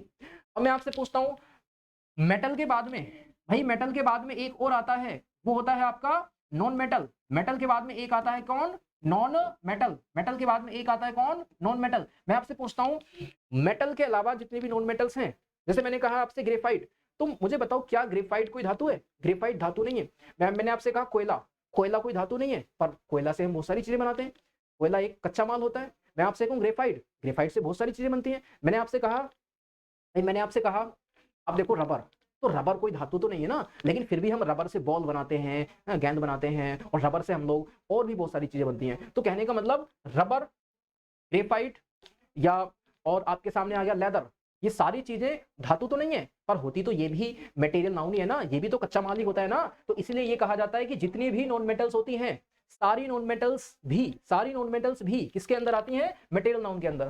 तो अब आपने केमिस्ट्री की एक टेबल होती है आपकी पीरियोडिक टेबल, वहां पर पढ़ा होगा कि भाई डायमंड जो हीरा होता है वो भी धातु नहीं होती है, वो भी अधातु होती है। अधातु मतलब नॉन मेटल। तो देखो नॉन मेटल में क्या क्या आ सकता है बताइए जरा, डायमंड, डायमंड आ सकता है। नॉन मेटल में क्या आ सकता है, नॉन मेटल में क्या आ सकता है, रबर, रबर आ सकता है। नॉन मेटल में क्या आ सकता है, ग्रेफाइट आ सकता है, ठीक है जी, ग्रेफाइट आ सकता है। और नॉन मेटल में क्या आ सकता है, तो आप कहेंगे लेदर आ सकता है, लेदर, लेदर भी तो एक पदार्थ का नाम ही है, जिससे लेदर से बैग बनते हैं, लेदर से जूते बनते हैं, लेदर से, है ना, लेदर से आपके जो है और ये बहुत सारी चीजें हैं जो लेदर से बनती हैं। तो इस तरह से हमने जाना कि भाई डायमंड हो गया, रबर हो गया, लेदर हो गया, ग्रेफाइट हो गया, या मैं आपसे कहूँ प्लास्टिक हो गया, PLASTIC प्लास्टिक हो गया, ठीक है। या और कह सकते हैं आप यहाँ पर, या आप यहाँ पर कह सकते हैं प्लास्टिक हो गया, रबर, ये सब बहुत सारी चीजें यहाँ पर हो सकती है। तो हर वो चीज जो धातु नहीं है, अधातु है, और अधातु होने के बाद उसका भी तो यूज किया जाता है ना पदार्थ बनाने के लिए। तो ये बोलते हैं कि जितनी भी नॉन मेटल्स हैं वो भी मटेरियल नाउन है, और जितनी भी मेटल्स हैं वो भी मटेरियल नाउन है। तो अभी समझो, दो चीजें हमारे सामने आई भाई, कौन कौन, मेटल्स और नॉन मेटल्स। इनके अलावा ध्यान से देखिएगा, इनके अलावा तीसरा क्या आता है, तो आप कहेंगे तीसरा आता है लिक्विड, LIQUID लिक्विड, जितने भी लिक्विड हैं आपके पास में, हर वो पदार्थ जो बहता है, हर वो पदार्थ जो बह सकता है, जो लिक्विड है, वो भी आता है मटेरियल नाउन के अंदर। मैंने आपसे कहा वाटर, पानी, पानी बहता है, तो क्या हम पानी से चाय नहीं बनाते हैं? क्या हम पानी से दीवार बनाने के लिए जो आपका सीमेंट होता है उसमें नहीं डालते हैं? क्या हम पानी से और बहुत चीजें नहीं बनाते हैं? तो पानी से भी आप पदार्थ बनाते हैं। तो इसका मतलब मैं कह सकता हूँ पानी, जितने भी आपके लिक्विड्स हैं, जितने भी बहने वाली पदार्थ हैं, उन सारे पदार्थों को भी हम क्या मानते हैं? मटेरियल नाउन मानते हैं। तो लिक्विड कोई भी आ जाए आपके सामने जी, वाटर आ जाए मटेरियल नाउन, पेट्रोल आ जाए मटेरियल नाउन, डीजल आ जाए मटेरियल नाउन, आपके सामने कोई जो है ऑयल आ जाए, ऑयल, तेल, मटेरियल नाउन, आपके सामने जो है कोई भी ऑयल आ गया, वाटर आ गया, पेट्रोल आ गया, डीजल आ गया, जितने भी बहने वाले पदार्थ है कोई भी आ जाए, हर एक बहने वाला पदार्थ क्या माना जाता है? आपका मटेरियल नाउन। तो लिक्विड के बाद में एक चीज और आती है, ध्यान दीजिएगा। तो भाई लिक्विड के बाद में क्या आता है? लिक्विड के बाद में यहाँ पर आपकी गैस भी तो आती है, गैस, गैस भी आती है। तो जितनी आपकी हाइड्रोजन गैस हो जाए मान लो, है ना, ऑक्सीजन गैस हो जाए, ठीक है, नाइट्रोजन गैस हो जाए, तो जितनी भी आपकी गैस हैं ये भी मटेरियल नाउन के अंदर आती हैं। तो सारी गैस आती हैं, सारे लिक्विड्स आते हैं, सारी मेटल आती हैं और सारी नॉन मेटल आती हैं। तो मैंने जो कहा कि भाई जो अवस्थाएं तीन होती हैं आपकी, कौन कौन सी होती हैं? सॉलिड, है ना, लिक्विड और एक आपकी गैस।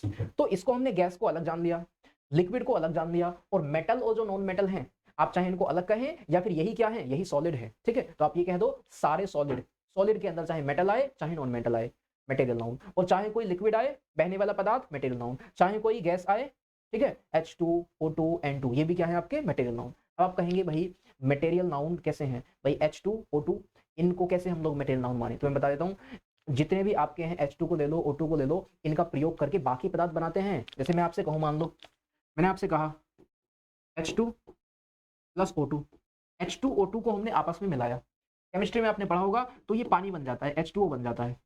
अब ये संतुलित नहीं है, आप इसको संतुलित कर लो। H के 2 परमाणु, तो इधर आ जाएगा, यहाँ पर आप 2 लगा दो, O के 2 हो गए, यहाँ पर 2, ठीक है, H के 4 हो गए, H के 4 हो गए, O का 2 हो गया, O के 2 हो गए, ठीक है, ये संतुलित हो गई। तो आप यहाँ पर आपने जाना कि भाई हाइड्रोजन, H क्या है आपके यहाँ पर सामने? आपके हाइड्रोजन। O क्या है? O2, oxygen. तो ऑक्सीजन और हाइड्रोजन को यूज करके आपने क्या बना लिया? पानी बना लिया। तो इसका मतलब ये भी तो वही पदार्थ है जिनको प्रयोग करके आप दूसरे पदार्थ बना रहे हैं। इसका मतलब सारी की सारी गैसेस भी क्या कहलाती हैं? मटेरियल नाउन कहलाती हैं। चलो जरा समझो आप। अब इनके अलावा ये जो हमने अभी पढ़े, इनके अलावा और कौन कौन सी चीजें हैं जो मटेरियल नाउन के अंदर आ सकती हैं? तो ध्यान से देखिएगा। 4 चीजें तो ये हो गई, सॉलिड, लिक्विड और गैस, यानी मेटल, नॉन मेटल, ये हो गई। इनके अलावा कुछ चीजें और भी हैं, इनके अलावा कुछ चीजें और भी हैं, तो बताता हूँ कौन कौन सी चीजें हैं। देखिए ध्यान से देखिएगा। चलिए आप एक काम करें, आप या तो इसका स्क्रीनशॉट ले लें या फिर आप इसको नोट कर लें। मैं ये सारा मिटा रहा हूँ, मिटाने के बाद में यहीं पर मैं उसको लिखने वाला हूँ। देखो जरा, देखो मैं इसको मिटा रहा हूँ।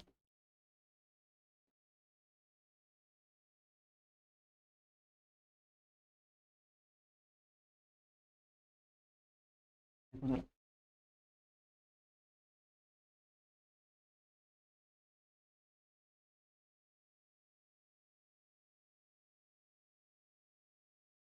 देखो जरा।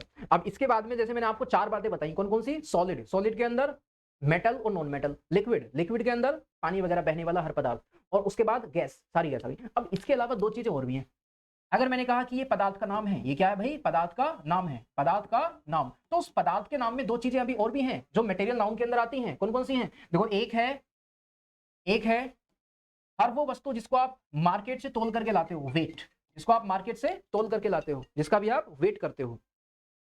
तो देखो जरा, मार्केट से आप तोल करके किस सामान को लाते हो? WEIGHT, जिसको भी आप वेट करते हो, जिसको भी आप तोलते हो। जैसे मैंने कहा कि मार्केट से आपको गेहूं लाने, तो भाई आप गिन करके लाएंगे कि भाई एक दाना मुझे 477 दाने दे दो, नहीं, हम कैसे लाएंगे? तोल करके। तो वेट जिस भी चीज का होता है, जैसे मैंने कहा वीट हो गए, गेहूं, जिस भी वस्तु को आप मार्केट से तोल करके लाते हैं, हर वो वस्तु क्या कहलाती है? आपकी मटेरियल नाउन।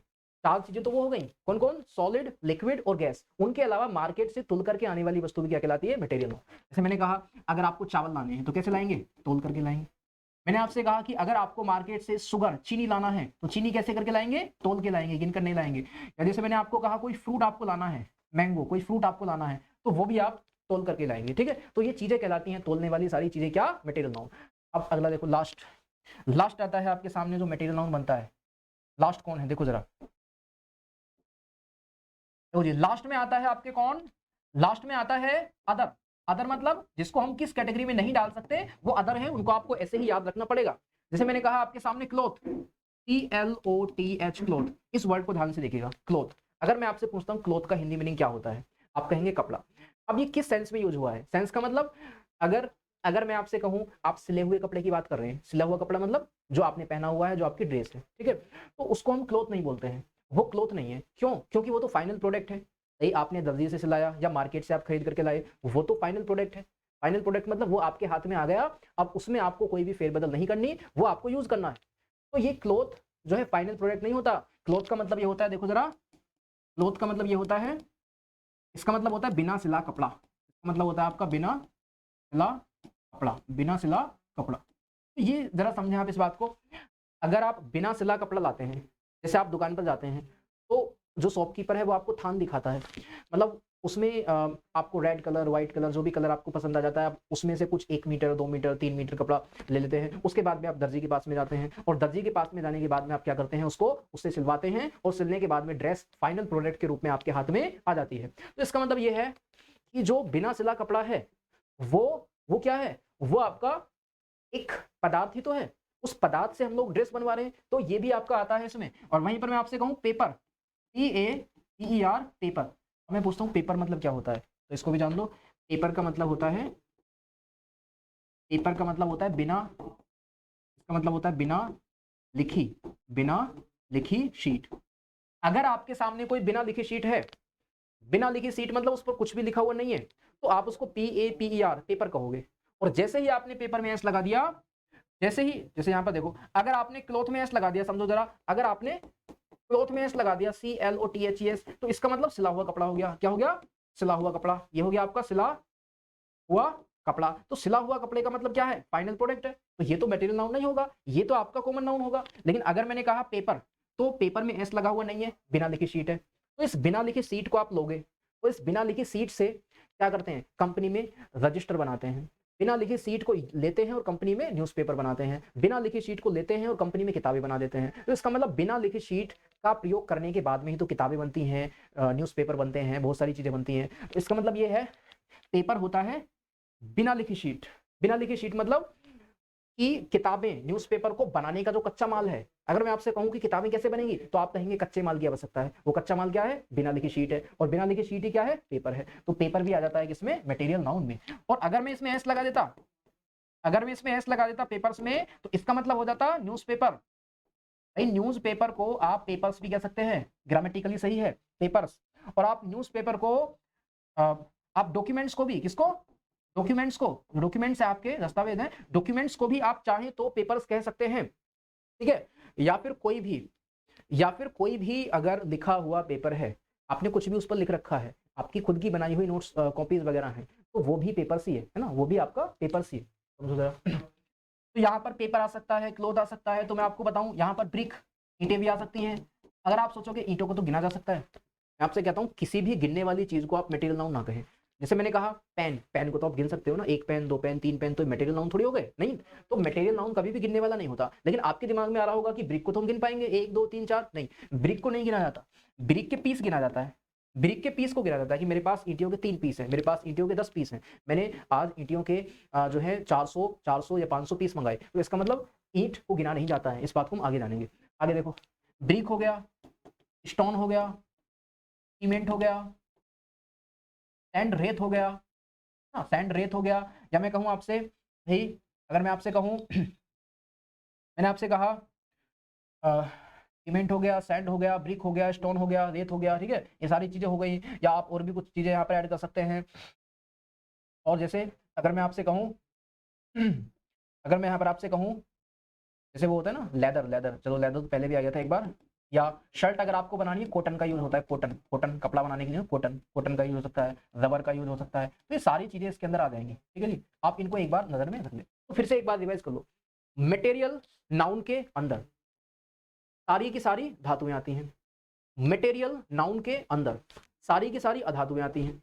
मटेरियल नाउन के अंदर सारे के सारे बहने वाले पदार्थ आते हैं, लिक्विड आते हैं। सारी की सारी गैस आती हैं, सारे के सारे तोलने वाले पदार्थ आते हैं, और अदर कुछ ये भी हैं जो वहां पर आते हैं। ठीक है जी, चलो तो आप क्या करें, इसको स्क्रीनशॉट लें, देखें, लिखें, और उसके बाद में हम लोग आगे बढ़ते हैं टाइप नंबर 4। देखो जी, चलिए टाइप नंबर 4 आपके सामने आता है, और टाइप नंबर 4 क्या है, देखिए टाइप नंबर 4 क्या है आपका। चलो टाइप नंबर 4 से पहले एक नोट आपको लिखना है, मटेरियल नाउन के अंदर ही आपको एक नोट लिखना है। वो नोट क्या है, कभी कभी एग्जाम में क्वेश्चन बनता है, मटेरियल नाउन के पहले आर्टिकल लगाकर दे देते हैं।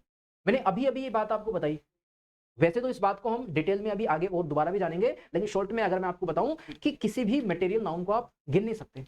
जैसे आप जानते हैं कि भाई नाउन दो प्रकार के होते हैं, एक अनकाउंटेबल, एक काउंटेबल। कॉमन नाउन जैसे पेन है, तो आप एक पेन, दो पेन, तीन पेन गिन सकते हो। कॉमन नैन जो कॉमन नाउन होता है वो काउंटेबल होता है। मैं आपसे कहूँ कलेक्टिव नाउन, जैसे मैंने कहा क्लास, क्लास क्या है, स्टूडेंट्स का समूह है, तो एक क्लास, दो क्लासेस, तीन क्लासेस गिन सकते हो, तो क्लास भी काउंटेबल नाउन ही होता है, सॉरी क्लास नहीं, कलेक्टिव नाउन। लेकिन मैंने आपसे कहा मटेरियल नाउन, तो मुझे बताओ मटेरियल नाउन में मैंने कहा पानी, तो एक पानी, दो पानी, तीन पानी, चार पानी। सोना, एक सोना, दो सोना, तीन, नहीं गिन सकते ना, गिन नहीं पाएंगे, तो ये तोला जाता है। तो मटेरियल नाउन को गिना नहीं जाता, तोला जाता है। तो और इसके साथ में एब्स्ट्रैक्ट नाउन जो होता है उसको भी गिना नहीं जाता है, उसको जानेंगे अभी आगे चल करके। तो फिलहाल ये समझो, आपको एक बात याद रखनी है, क्या कि लिख लो इसमें, वी, नोट में लिख लो, we don't use, we don't use a और एन, या फिर वन, या फिर टू, या फिर थ्री, ऐसे नंबर हो जाते हैं, या फिर मैनी वगैरह। ये नंबर बताने वाली चीजें, ये जो चीजें हैं आपकी, ये क्या है, ये नंबर बता रही है। ये क्या कर रही है, नंबर बता रहे हैं, नंबर, नंबर बता रही है, नंबर बता रहे हैं। तो अब खुद बताओ कि भाई किसी भी मटेरियल नाउन से पहले आप ए का प्रयोग कर सकते हो, नहीं कर सकते, क्यों, क्योंकि ए तो नंबर बताएगा ना, और नंबर हम मटेरियल नाउन का बताते नहीं है, मटेरियल नाउन का नंबर नहीं है, मात्रा बताई जाती है। तो वैसे ही आप किसी मटेरियल नाउन से पहले ए नहीं लगाओ, एन नहीं लगाना, वन नहीं लगाना, टू नहीं लगाना, मैनी नहीं लगाना। ठीक है, तो we don't use dash S,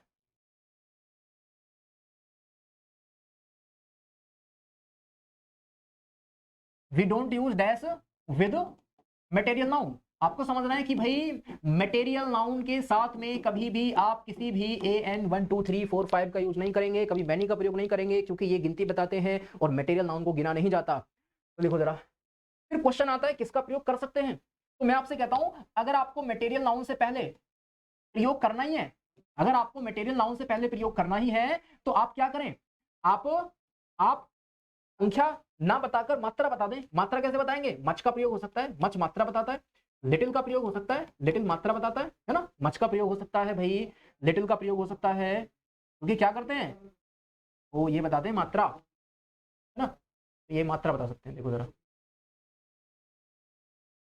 तो देखो जरा, आप मच का प्रयोग कर सकते हैं, लिटिल का प्रयोग कर सकते हैं, आप चाहें तो इनफ का प्रयोग कर सकते हैं, E N O U G H, enough. आप चाहें तो सम का प्रयोग कर सकते हैं, आप चाहें तो ऑल का प्रयोग कर सकते हैं। ये वो वर्ड हैं जो पहले आ सकते हैं किसी भी मटेरियल नाउन से। मटेरियल नाउन से पहले कभी भी आपको काउंटिंग वर्ड नहीं लगाना। और दूसरी बात, मटेरियल नाउन में एस या ई एस भी आपको नहीं जोड़ना। मटेरियल नाउन में कभी भी आपको एस या ई एस नहीं जोड़ना, इस बात को लिख लो। Material noun, material noun singular होते हैं जी, सिंगुलर होते हैं। क्या मटेरियल नाउन प्लूरल होते हैं, नहीं, मटेरियल नाउन प्लूरल नहीं होते। दोबारा से समझ लो, मटेरियल नाउन केवल सिंगुलर होते हैं, कभी प्लूरल नहीं होते। मटेरियल नाउन में एस या एस नहीं जोड़ा जाता, क्यों, क्योंकि ये मात्रा बताते हैं, नंबर नहीं बताते। जो नंबर बताएगा प्लूरल उसी का होगा। तो देखो एग्जाम्पल्स देखिएगा। तो जी मैंने आपके सामने एक एग्जाम्पल दिया, मैंने कहा आई हैव अ गोल्ड, मैंने कहा आई हैव अ गोल्ड। दूसरा मैंने कहा वॉट 3 राइजेस, RICES राइजेस, ये हो गया। तीसरा मैंने आपके सामने कहा, तीसरा मैंने कहा आपके सामने क्या, Raj has many, Raj has many, Raj has many, Raj has many waters, Raj has many waters. Simply तो आप ये 3 वाक्य मुझे बता दो। तो 3 वाक्य आप मुझे बता दो जरा, इन 3 वाक्य में जो गलती आपको नजर आ रही है उस गलती को आप मुझे बताओ। देखो जरा, तो आप मुझसे कहेंगे कि भाई तीनों वाक्यों में गलतियां हैं। तीनों सेंटेंस में गलतियां हैं। तो ध्यान से देखिएगा क्या गलती आपको नजर आ रही है, जल्दी से बताइएगा। तीनों सेंटेंस में आपको क्या गलती नजर आ रही है? तो जहां भी कहीं आपको मटेरियल नाउन नजर आ जाए तो दो बातें हमेशा आपके दिमाग में आनी चाहिए। पहली, मटेरियल नाउन के अंत में एस या यश नहीं जोड़ा जाता। क्यों? उनको हम तोल सकते हैं, गिन नहीं सकते, तो प्लूरल नहीं होता, वो सिंगुलर होते हैं। और दूसरी बात आपके दिमाग में आनी चाहिए, मटेरियल नाउन से पहले कभी भी कोई गिनती वाला शब्द नहीं आएगा। मटेरियल नाउन से पहले ए एन नहीं आता, 1 2 3 नहीं आता, मैनी नहीं आता, सेवरल नहीं आता। तो वही आप देख करके बता देंगे क्या कि भाई मटेरियल नाउन गोल्ड से पहले जो ए का प्रयोग हुआ है ना, ये गलत है। यहां पर आपको ए हटाना पड़ेगा, आई हैव गोल्ड, बस सेंटेंस आपका सही हो गया है ना। अब देखो जरा आगे, आपने देखा कि सी बोट 3 राइजेज, तो आप कहेंगे कि पहली बात तो ये है कि राइज में एस नहीं लगेगा, तो आप राइजेस की जगह पर क्या बोलेंगे? राइज। सेंटेंस अभी भी सही नहीं हुआ। क्यों? क्योंकि राइज को आपने सिंगल तो कर लिया, लेकिन उसके पहले काउंटिंग वर्ड है। वो काउंटिंग वर्ड कौन सा है? 3। तो क्या हम काउंट तो कर नहीं पाएंगे? नहीं कर पाएंगे। तो दो तरीके हैं आपके सामने, दो तरीके हैं। क्या तरीके हैं? या तो आप एक काम करो, थ्री को हटा दो, 3 को हटा दो। सेंटेंस आपका सही हो गया कि सी बोट राइज, उसने चावल खरीदे। अगर आप यहाँ पर 3 को लगाना चाहते हैं, आप नंबर बताना चाहते हैं कि उसने 3 चावल खरीदे, हो सकता है किसी ने 3 ही खरीदे हो। तो अगर आप नंबर बताना चाहते हैं तो कैसे बताएंगे? तो एक तरीका है। क्या तरीका है? आप ये जो यहाँ पर लिखा हुआ है ना, आप इसकी जगह ये भी कह सकते हो कि 3, आप ये कह सकते हो कि 3 pieces, PIECES, pieces of rice, 3 pieces of rice. अब हमको ये बात पता लग गई कि भाई राइस को काउंट नहीं किया गया, अब काउंट पीस को किया गया है। तो राइस के 3 पीस थे, 4 पीस थे, 5 थे, 6 थे, 7 थे। ये जो 3 नंबर आया है वो पीस को गिन रहा है, ना कि राइस को। ठीक है। तो आप अगर लगाना चाहते हैं किसी मटेरियल नाउन से पहले 1 2 3 4 5 नंबर लगाना चाहते हैं, तो एक तरीका है कि आप पीस के साथ में लगा लें, पीस। आप सीधे किसी भी मटेरियल नाउन से पहले 1 2 3 4 5 का प्रयोग नहीं करेंगे।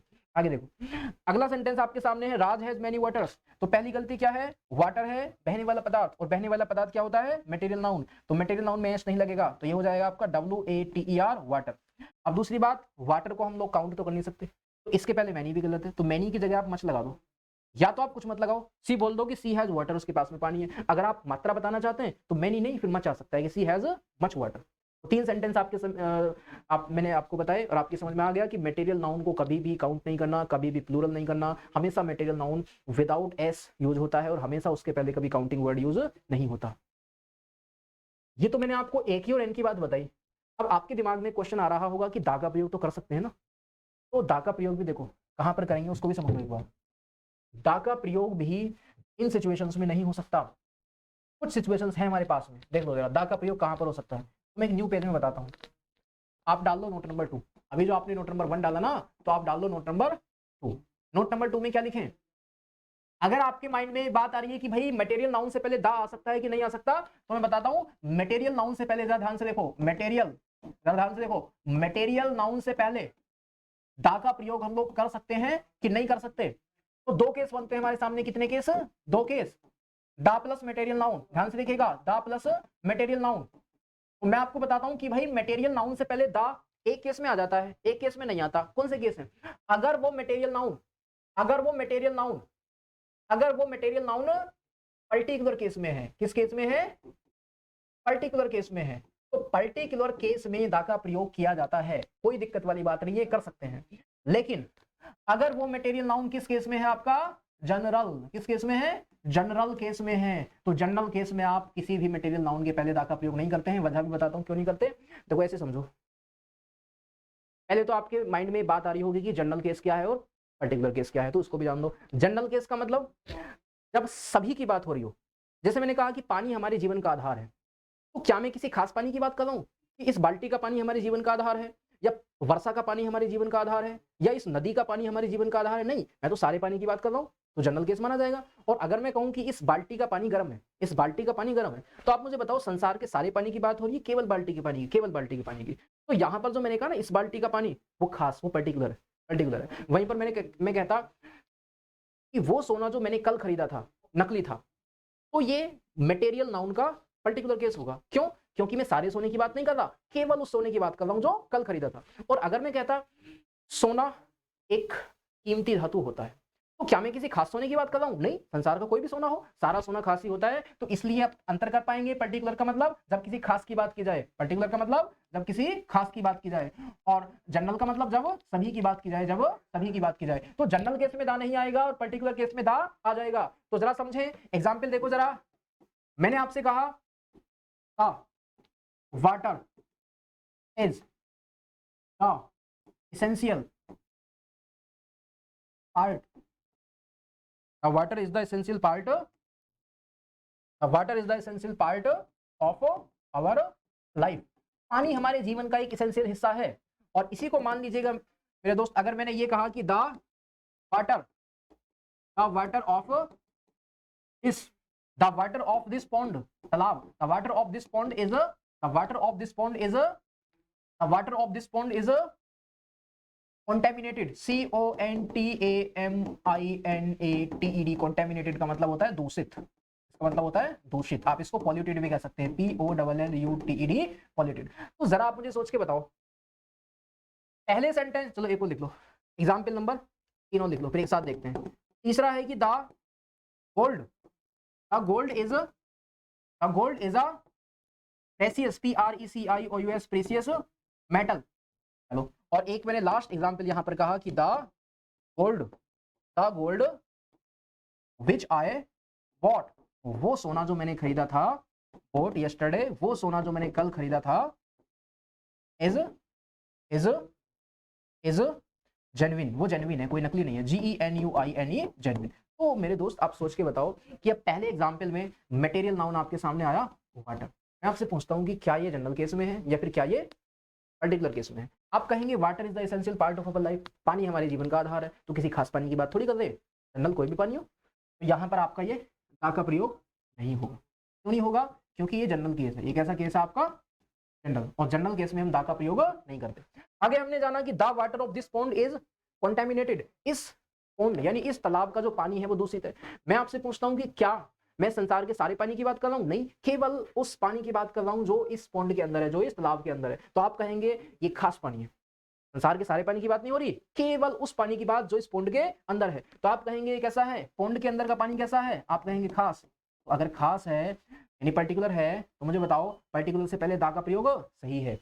आगे हमने जाना गोल्ड कैसा है? Material noun. तो मैं कह रहा हूं मटेरियल नाउन मतलब gold is a precious metal, तो संसार का सारा गोल्ड प्रीशियस होता है, जनरल केस है। तो आप कहेंगे दा यहाँ पर नहीं आएगा, दा आपको हटाना पड़ जाएगा। आगे मैंने देखा ये कैसा नाउन है, आप कहेंगे मटेरियल नाउन से पहले दा आ गया, तो कह रहा है कि वो सोना जो कल मैंने खरीदा था जेन्युइन है। तो क्या ये सोना खास है या फिर जनरल है? आप कहेंगे हर सोने की बात नहीं हो रही, केवल वो सोना जो कल खरीदा था, तो ये खास है, ये खास है, दा का प्रयोग सही है, यहाँ पर कोई गलती नहीं है, ये हमने यहाँ पर जान लिया। तो अभी तक हमने कितने नाउन जाने भाई? अभी तक हमने कितने नाउन जाने? अभी तक हमने जाने टोटल 3 नाउन्स। टोटल कितने नाउन्स? 3 नाउन्स।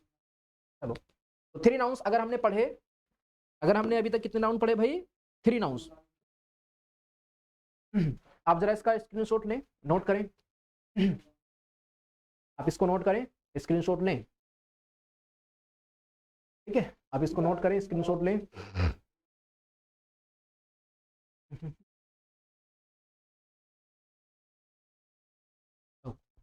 के बाद में एक और हेडिंग डालोगे। अगला है आपका कलेक्टिव नाउन। कलेक्टिव नाउन को हिंदी में क्या बोलते हैं? समूहवाचक संज्ञा। तो हम लोग हिंदी में बोलते हैं समूहवाचक संज्ञा, इसको हम लोग हिंदी में बोलते हैं समूहवाचक संज्ञा। इसको समझते हैं क्या है। तो पहली बात, नाम से क्लियर हो रहा है कि भाई एक समूह का नाम है, ये एक कलेक्शन का नाम है, ये एक ग्रुप का नाम है। अब ये ग्रुप किसका होगा? देखो जरा, ये बात तो क्लियर हो पा रही है कि इट इज द नेम, ये नाम होता है, it is the name of a collection. जो नाम होता है वो किसी भी समूह का नाम होता है, कलेक्शन का नाम होता है। अब दिक्कत ये आती है, क्या हर टाइप के कलेक्शन को हम लोग कलेक्टिव नाउन कह सकते हैं? नहीं। जैसे अगर मैं आपसे ये कहूँ, हमारे सामने भाई, हमारे सामने मछलियाँ हैं, हमारे सामने क्या है? फिश है, फिश नंबर 1, फिश नंबर 2। इस तरीके से हमने संसार की बहुत सारी मछलियों का एक समूह बना दिया, संसार की बहुत सारी मछलियों का समूह बना दिया। तो मैं आपसे पूछता हूँ कि भाई ये मछलियों का एक समूह बन चुका है, अब मैं इसको भी मछली कहूं, इसको भी मछली कहूं, इसको भी मछली कहूं, तो एक ग्रुप के अंदर सारी मछली तो है, इस ग्रुप को एक नाम दे दो। इस ग्रुप को नाम दिया जाता है शॉल। क्या? शॉल। तो शॉल एक ऐसा नाम है जो मछलियों के समूह का नाम होता है। तो यहां पर हमने जाना कि भाई अगर आप एक ग्रुप बनाते हैं और उस ग्रुप के अंदर सेम कैटेगरी की चीजें आती हैं, सेम कैटेगरी की चीजें आती हैं, तो वही कहलाता है आपका कलेक्टिव नाउन। अब इस शॉल को आप क्या कहोगे? आप कहोगे कलेक्टिव नाउन, शॉल को कहोगे कलेक्टिव नाउन। अगर वैसे ही मैं एक जजेस का समूह बना लेता, अगर वैसे ही मैं आप एक जजेस का समूह बना देता, जज नंबर 1, जज नंबर 2, जज नंबर 3। तो जजेस के समूह को नाम दिया जाता है, आपने पढ़ा हो कहीं पर, तो इसको जूरी बोलते हैं। क्या बोलते हैं? जूरी, न्याय सभा। तो ये भी क्या हो जाएगा आपका? Collective noun. ये भी कलेक्टिव नाउन, ये भी कलेक्टिव नाउन। तो इसका मतलब ये हो गया, कलेक्टिव नाउन जो होता है वो किसी का भी एक समूह होता है। मैं आपसे कहूँ चींटियों का एक ग्रुप बना लो, कॉलोनी बोलते हैं, वो भी एक कलेक्टिव नाउन होगा। मैं कहूँ गर्ल्स का एक समूह बनाइएगा, तो उस गर्ल्स के समूह को बेबी बोला जाता है, तो वो भी एक समूह का नाम होता है, कलेक्टिव नाउन है। मैं कहता हूँ शेर का समूह बना लीजिएगा, जितने भी शेर हैं वो एक समूह के अंदर आ जाएंगे, उसको कहा जाएगा प्राइड, तो ये भी एक कलेक्टिव नाउन होगा। तो इस तरीके से जितने भी कलेक्टिव नाउन है वो क्या है? किसी भी एक चीज का समूह होते हैं। वहीं पर मैंने आपसे कहा, गर्ल्स का समूह, तो गर्ल नंबर 1, गर्ल नंबर 2, इस तरीके से गर्ल्स के समूह को क्या नाम देंगे? Baby, BEBY, baby. तो ये भी क्या हो जाएगा? आपका कलेक्टिव नाउन हो जाएगा। तो इसका मतलब जब भी आप किसी का भी समूह बनाते चले जाओगे वो क्या होता चला जाएगा? Collective noun. लेकिन एक बात समझो, क्या मैं ये कह सकता हूं कि अगर मैंने आपसे ये कहा ग्रुप के अंदर एक तो गर्ल है, ग्रुप के अंदर एक जज है, क्या है? जज। ग्रुप के अंदर मान लो एक आपकी फिश है ना, फिश है, मछली है, ऐसी हमने बहुत सारी चीजों को मिक्स कर दिया, तो क्या मैं अब इसको एक ग्रुप कहूंगा? नहीं, अब ये किसी भी एक का ग्रुप नहीं रहा। अब जो ये ग्रुप बन गया है वो किसका बन गया है? मिक्स चीजों का ग्रुप बन गया है। तो ग्रुप जो होना चाहिए वो कैसा होना चाहिए? एक जैसी चीजों का ग्रुप होना चाहिए। या तो मछलियों का ही ग्रुप बनाओ, शॉल बोल दो, या फिर आप जजेस का ही ग्रुप बनाओ, जूरी बोल दो, या फिर आप उसको प्लेयर्स का ग्रुप बनाओ, टीम बोल दो, फैमिली मेंबर जो होते हैं उनका ग्रुप बनाओ, फैमिली बोल दो, स्टूडेंट्स का समूह बनाओ, क्लास बोल दो। मिक्स नहीं होना चाहिए। तो ये आपका जो है, मैं आपसे पूछता हूँ फिश का समूह शॉल कह सकते हो उसको? तो इसमें सारी फिश थोड़ी है, कुछ वो भी है, शॉल नहीं कहेंगे। क्या जज का समूह जूरी कह सकते हो आप इसको? तो आप कहोगे जूरी भी नहीं कहा जा सकता है ना, जूरी भी नहीं। मैं कहता हूँ गर्ल का समूह बेबी कहा जा सकता है, आप कहेंगे नहीं कहा जा सकता, नहीं कहा जा सकता। दूसरी कंडीशन हमारे सामने क्या आती है बताओ? दूसरी कंडीशन हमारे सामने यह आ गई कलेक्टिव नाउन की कि द ग्रुप या combination, the group should be of same kind. जो ग्रुप होना चाहिए मेरे दोस्त वो सेम काइंड का होना चाहिए, या तो मछलियों का ही हो, जानवरों का ही हो, पक्षियों का ही हो, है ना, वो सेम काइंड का होना चाहिए, अलग अलग ना हो। तो ये हमने जानी डेफिनेशन किस चीज की होती है? कलेक्टिव नाउन की। तो कलेक्टिव नाउन जो होता है वो एक समूह का नाम होता है, और वो समूह का नाम जो होता है किसी भी एक टाइप का होता है, उनका उद्देश्य भी सेम होता है। अब इसमें समझते हैं। तो ये हमारी फंडामेंटल जो है हर एग्जाम को कवर करने वाली क्लास है। मैं अगर आपसे कहूं कि इसमें हम वो क्वेश्चंस भी कवर कर रहे हैं जो एसएससी पूछती है, CGL, CHSL, MTS, steno, CPO, हर एसएससी का एग्जाम। और मैं कहूं कि इसमें हम वो डेटा भी कवर करते जा रहे हैं साथ साथ में जो आपके टेट एग्जाम्स में आता है। जैसे मैं आपसे कहता हूँ कि भाई यूपी टेट हो गया, सी टेट में तो पेडागोजी आती है, या फिर सुपर टेट हो गया, केवीएस हो गया, तो हर टेट के एग्जाम को कवर कर रहे हैं हम लोग, एयरफोर्स के एग्जाम को कवर कर रहे हैं, एनडीए सीडीएस को कवर कर रहे हैं। तो इसलिए मैं आपसे कहता हूँ कि भाई इसमें जो आगे कुछ ग्रुप के नाम पूछे गए हैं कि भाई ग्रुप ऑफ जजेस, group of fish, group of girls, इन समूह के नाम इनके समूह के नाम बताइए। तो ये नाम हमें याद करने इसलिए जरूरी है क्योंकि ये आपके एयरफोर्स एग्जाम्स में आते हैं, टेट एग्जाम्स में, किसी भी टेट का कोई भी एग्जाम हो, टेट के हर एग्जाम में आते हैं। और बात करूंगा एसएससी की, तो एसएससी में डायरेक्ट तो नहीं आते, इस तरीके से आते हैं, एसएससी में एरर की फॉर्म में आते हैं। जैसे मान लो मैं आपसे कह दूं, ध्यान से देखो, अगर मैं कह देता the crowd, CROWD, a crowd of walrus has attacked the man।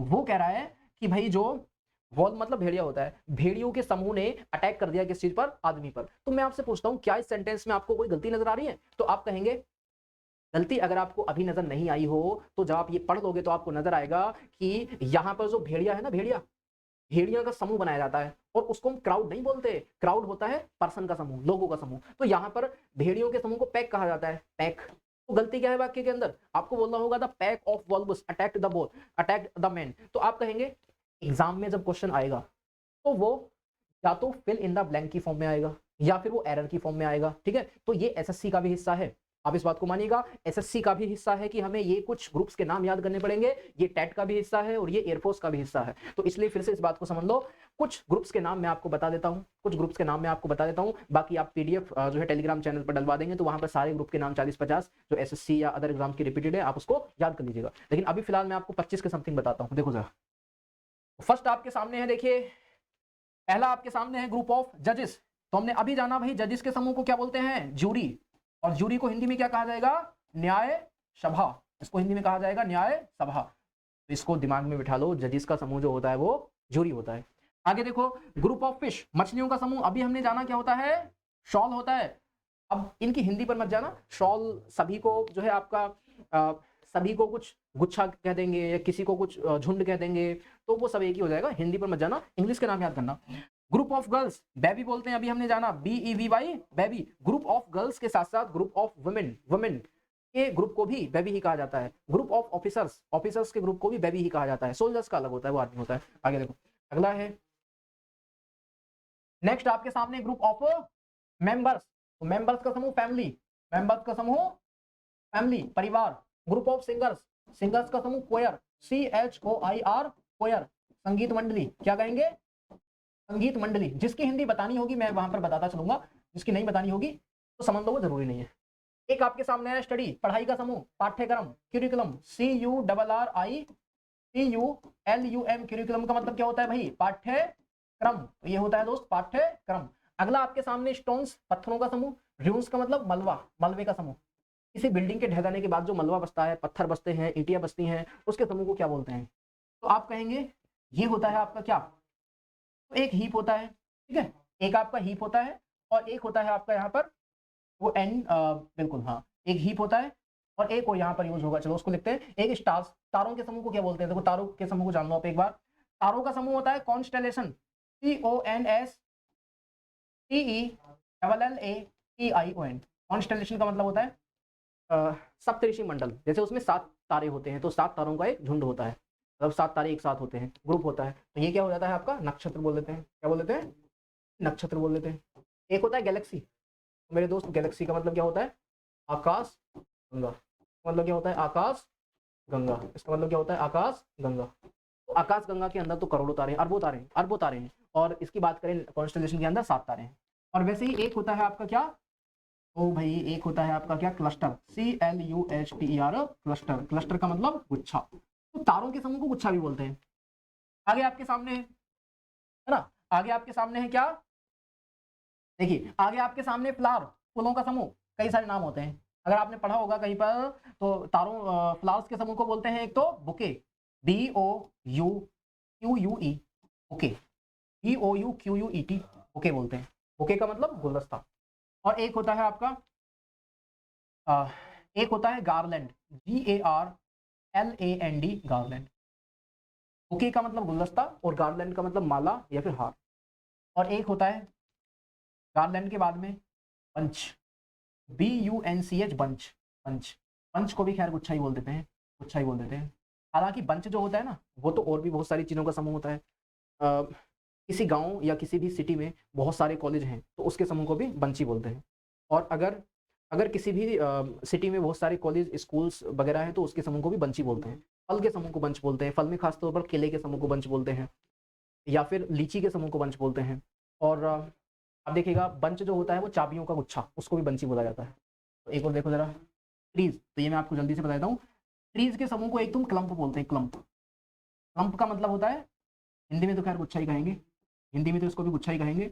और एक होता है ग्रूव, GROVE, ग्रूव। ग्रूव का मतलब वाटिका, ग्रूव का मतलब वाटिका। तो वाटिका क्या है? ये भी पेड़ पौधों का समूह है। क्लम्प क्या है? ये एक जड़ से या एक जगह लगातार बहुत सारे पेड़ पौधे एक जगह उग जाते हैं, तो 7, 8, 10, 20 पेड़, वो आपका क्लम्प बन जाता है। और एक ग्रुप तो खैर क्या होता है? ये तो होता ही वाटिका, इसमें बहुत सारे पेड़ होते हैं। और एक गीज, गीज का मतलब होता है कालहंस। हंस की एक प्रजाति होती है कालहंस। तो कालहंस के समूह को एक खास नाम दिया जाता है, गैगल बोलते हैं। क्या बोलते हैं? गैगल, गैगल बोलते हैं। या फिर इसका एक नाम और भी होता है, फ्लोक होता है, FLOCK, फ्लोक।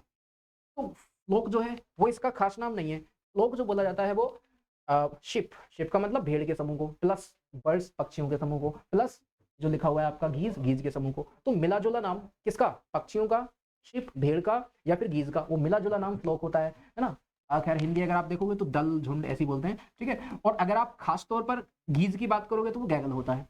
देखो कैटल के समूह को आप सबको पता होगा, हर्ड बोलते हैं, हर्ड। लोयंस के समूह को प्राइड बोलते हैं, प्राइड, आप सब जानते हैं।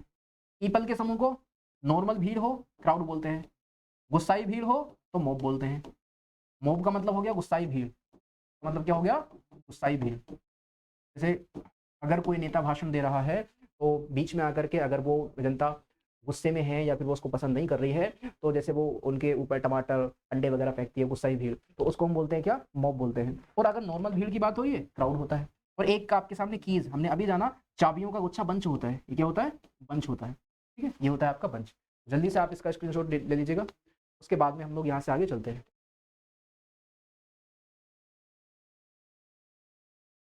इसके बाद में एक देखते हैं, अगला है आपके सामने 25 हम लोग पूरे कर लेते हैं। कितने हैं? 25, ठीक है, ये स्लाइड हो रहा है। तो ग्रुप ऑफ आंट्स, चींटियों का समूह। चींटियों के समूह के दो नाम होते हैं, एक तो होता है कॉलोनी, COLONY कॉलोनी। कॉलोनी के अलावा चींटियों का समूह, इसका आंट्स का, चींटियों का समूह, प्लस छोटे छोटे कोई भी इंसेक्ट आ जाए, छोटे छोटे कोई भी कीड़े आ जाए तो छोटे छोटे कीड़ों का समूह, या फिर बीज मधुमक्खियों का समूह, या फिर फ्लाइज जो नॉर्मल उड़ने वाली मक्खी होती है। इन सभी के समूह को एक नाम दिया जाता है, वो होता है स्वार्म, SWARM, स्वार्म। तो अगर आप बात करेंगे स्वार्म की, तो ये खास तौर पर किसका नाम है? ये खास तौर पर नहीं, ये आपका सभी छोटे प्राणी, चींटी हो गई, ठीक है, मधुमक्खी हो गई, कीड़े हो गए, इनके समूह को स्वार्म बोलते हैं। जबकि पर्टिकुलर खास तौर पर चींटियों का ग्रुप पूछा जाता है तो कॉलोनी होता है। जैसे चींटियां इस तरीके से लाइन लगा लेती हैं, ऐसे लाइन लगा लेती हैं, तो कॉलोनी होती है। आगे देखो, ये मैंने अभी बताया, आंट्स, बीज और फ्लाइज के समूह को क्या बोलते हैं बताइएगा? Swarm, SWARM, swarm. Birds, ghees और शिप के समूह को मैंने पीछे बताया, ये होता है आपका क्या? फ्लोक, FLOCK, फ्लोक, दल या झुंड। और शॉर्ट्स मतलब गोलियां, गोलियों के समूह को वोली, बोछार, VOLLEY, वोली, बोछार कहेंगे। सेलर्स, सेलर्स मतलब नाविक गण, वो लोग जो नाव पर बैठ करके यात्रा कर रहे हैं, ठीक है। तो ये होता है कौन? क्रू। आपने मूवीज में सुना होगा क्रू मेंबर, क्रू मेंबर का मतलब वो लोग जो नाविक गण हैं, जो नाव पर बैठकर यात्रा कर रहे हैं, है ना। आगे है सोल्जर्स, इसके बहुत सारे नाम हैं। सोल्जर्स के समूह को हम लोग आर्मी तो कहते हैं, ये बड़ा फेमस सा नाम है, आर्मी हम लोग बोलते हैं। आर्मी के अलावा इसको बटालियन भी बोलते हैं, BATTALION, बटालियन, ये भी नाम इसी का है, बहुत फेमस है, चलता है। और इसके अलावा एक नाम यूनिट होता है, यूनिट का मतलब होता है हिंदी में दस्ता, दस्ता, ये भी इसी का नाम होता है। आर्मी क्या है? आर्मी तो सारे सोल्जर्स का समूह होता है। यूनिट्स क्या होता है? उसमें से कुछ को एक जगह पर भेजा जाता है कि भाई आप वहां जाए, एक यूनिट वहां जाएगी, दूसरी यूनिट वहां जाएगी। और बटालियन यूनिट में से होता है वाहिनी, बोलते हैं हिंदी में, क्या बोलते हैं? वाहिनी होता है। और एक होता है आपका आपने नाम सुना होगा, कंपनी भी बोलते हैं, कंपनी। सिपाहियों के समूह को कंपनी भी कहा जाता है। वो सिपाहियों का समूह जो किसी खास जगह पर ठहरा हुआ है, उसको बैरक बोलते हैं, बैरक, ना, उसको बैरक बोलते हैं, बैरक, ठीक है। तो बैरक हो जाता है आपका, कंपनी हो जाता है, यूनिट हो जाता है, बटालियन हो जाता है। और आपने एक नाम और भी सुना होगा, रेजिमेंट, टुकड़ी, REGIMENT, रेजिमेंट का मतलब टुकड़ी। ये भी क्या है? ये भी सिपाहियों का समूह ही है। और एक आपके सामने स्टेयर्स, स्टेयर्स का मतलब सीढ़ियां। तो सीढ़ियों के समूह को ट्रेन बोलते हैं, ट्रेन। सीढ़ियों के समूह को क्या बोलते हैं? ट्रेन, ट्रेन बोलते हैं। जैसे सीढ़ियां तो आप मिलाते चले जाए, मिलाते चले जाए, वो ट्रेन कहलाएगी। आगे देखो, अगला है आपका प्लेयर्स। प्लेयर्स का समूह टीम कहलाता है, टीम, आप सबको पता है, टीम कहलाता है। मर्चेंट्स, व्यापारियों का समूह। ट्रेवलर्स, यात्रियों का समूह। पिलग्रिम्स, वो यात्री जो किसी भी रिलीजियस पर्पज से कहीं पर जाते हैं, जैसे तीर्थ यात्री बोलते हैं। तो अगर किसी भी रिलीजियस पर्पज से, धार्मिक उद्देश्य से कहीं पर जाते हैं, तो वो यात्री को हम पिलग्रिम्स बोलते हैं। तो पिलग्रिम्स का मतलब, पिलग्रिम्स का समूह, ट्रेवलर्स का समूह, मर्चेंट्स का समूह, ये कहलाता है कारवां, CARVAN, कारवां। अब इसको कारवां पहले बोलते थे, देखो ये स्पेलिंग सही कर लो, CARAVAN, पहले इसको हम बोलते थे कारवां, कारवां बोलते थे। अभी इसको कैरावेन पढ़ा जाता है, कैरावेन, ठीक है। तो आप इसको देखें, कैरावेन, आप इसको कारवां भी कह सकते हैं। तो हिंदी में बोलोगे तो काफिला बोलते हैं।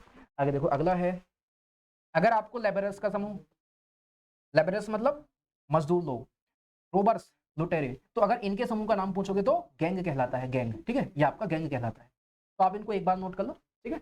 और अभी तक हमने कहाँ तक जाना? अभी तक हमने जाना कलेक्टिव नाउन तक, ठीक है। और कलेक्टिव नाउन में जितना हमें जानना था वो तो हमने एक ये पोर्शन समझा जो आपको एग्जाम में एरर के क्वेश्चन फाइंड करने में हेल्प करेगा, या फिर आप फिल इन द ब्लैंक्स के क्वेश्चन सोल्व कर सकते हैं। लेकिन इसके अलावा एक छोटा सा पोर्शन आपका कलेक्टिव नाउन का और भी बचा हुआ है, वो पोर्शन प्लस उसके बाद में आगे कौन सा आने वाला है? आगे आने वाला है आपका एब्स्ट्रैक्ट नाउन। वो सारा पोर्शन हम लोग कल वाली क्लास में देखेंगे, ठीक है। हाँ, शायद इसके पहले एक जो है आपका रह गया था, इसको लिख लो। हाँ बिल्कुल, मुझे याद आ गया। स्टोन्स या फिर मलबा, इसको पाइल बोलते हैं, पाइल, इसको पाइल बोलते हैं। पाइल का मतलब ढेर होता है। और अगर यहीं पर होता आपका कूड़े का समूह, क्या होता? कूड़े का समूह। अगर यहाँ पर होता आपका कूड़े का समूह, तो इसको हीप बोलते हैं, HEAP, हीप। और ये भी हिंदी में ढेरी कहलाता है, ये भी हिंदी में ढेरी कहलाता है, ठीक है दोस्त। अब इसके बाद में हम लोग देखेंगे नेक्स्ट क्लास में।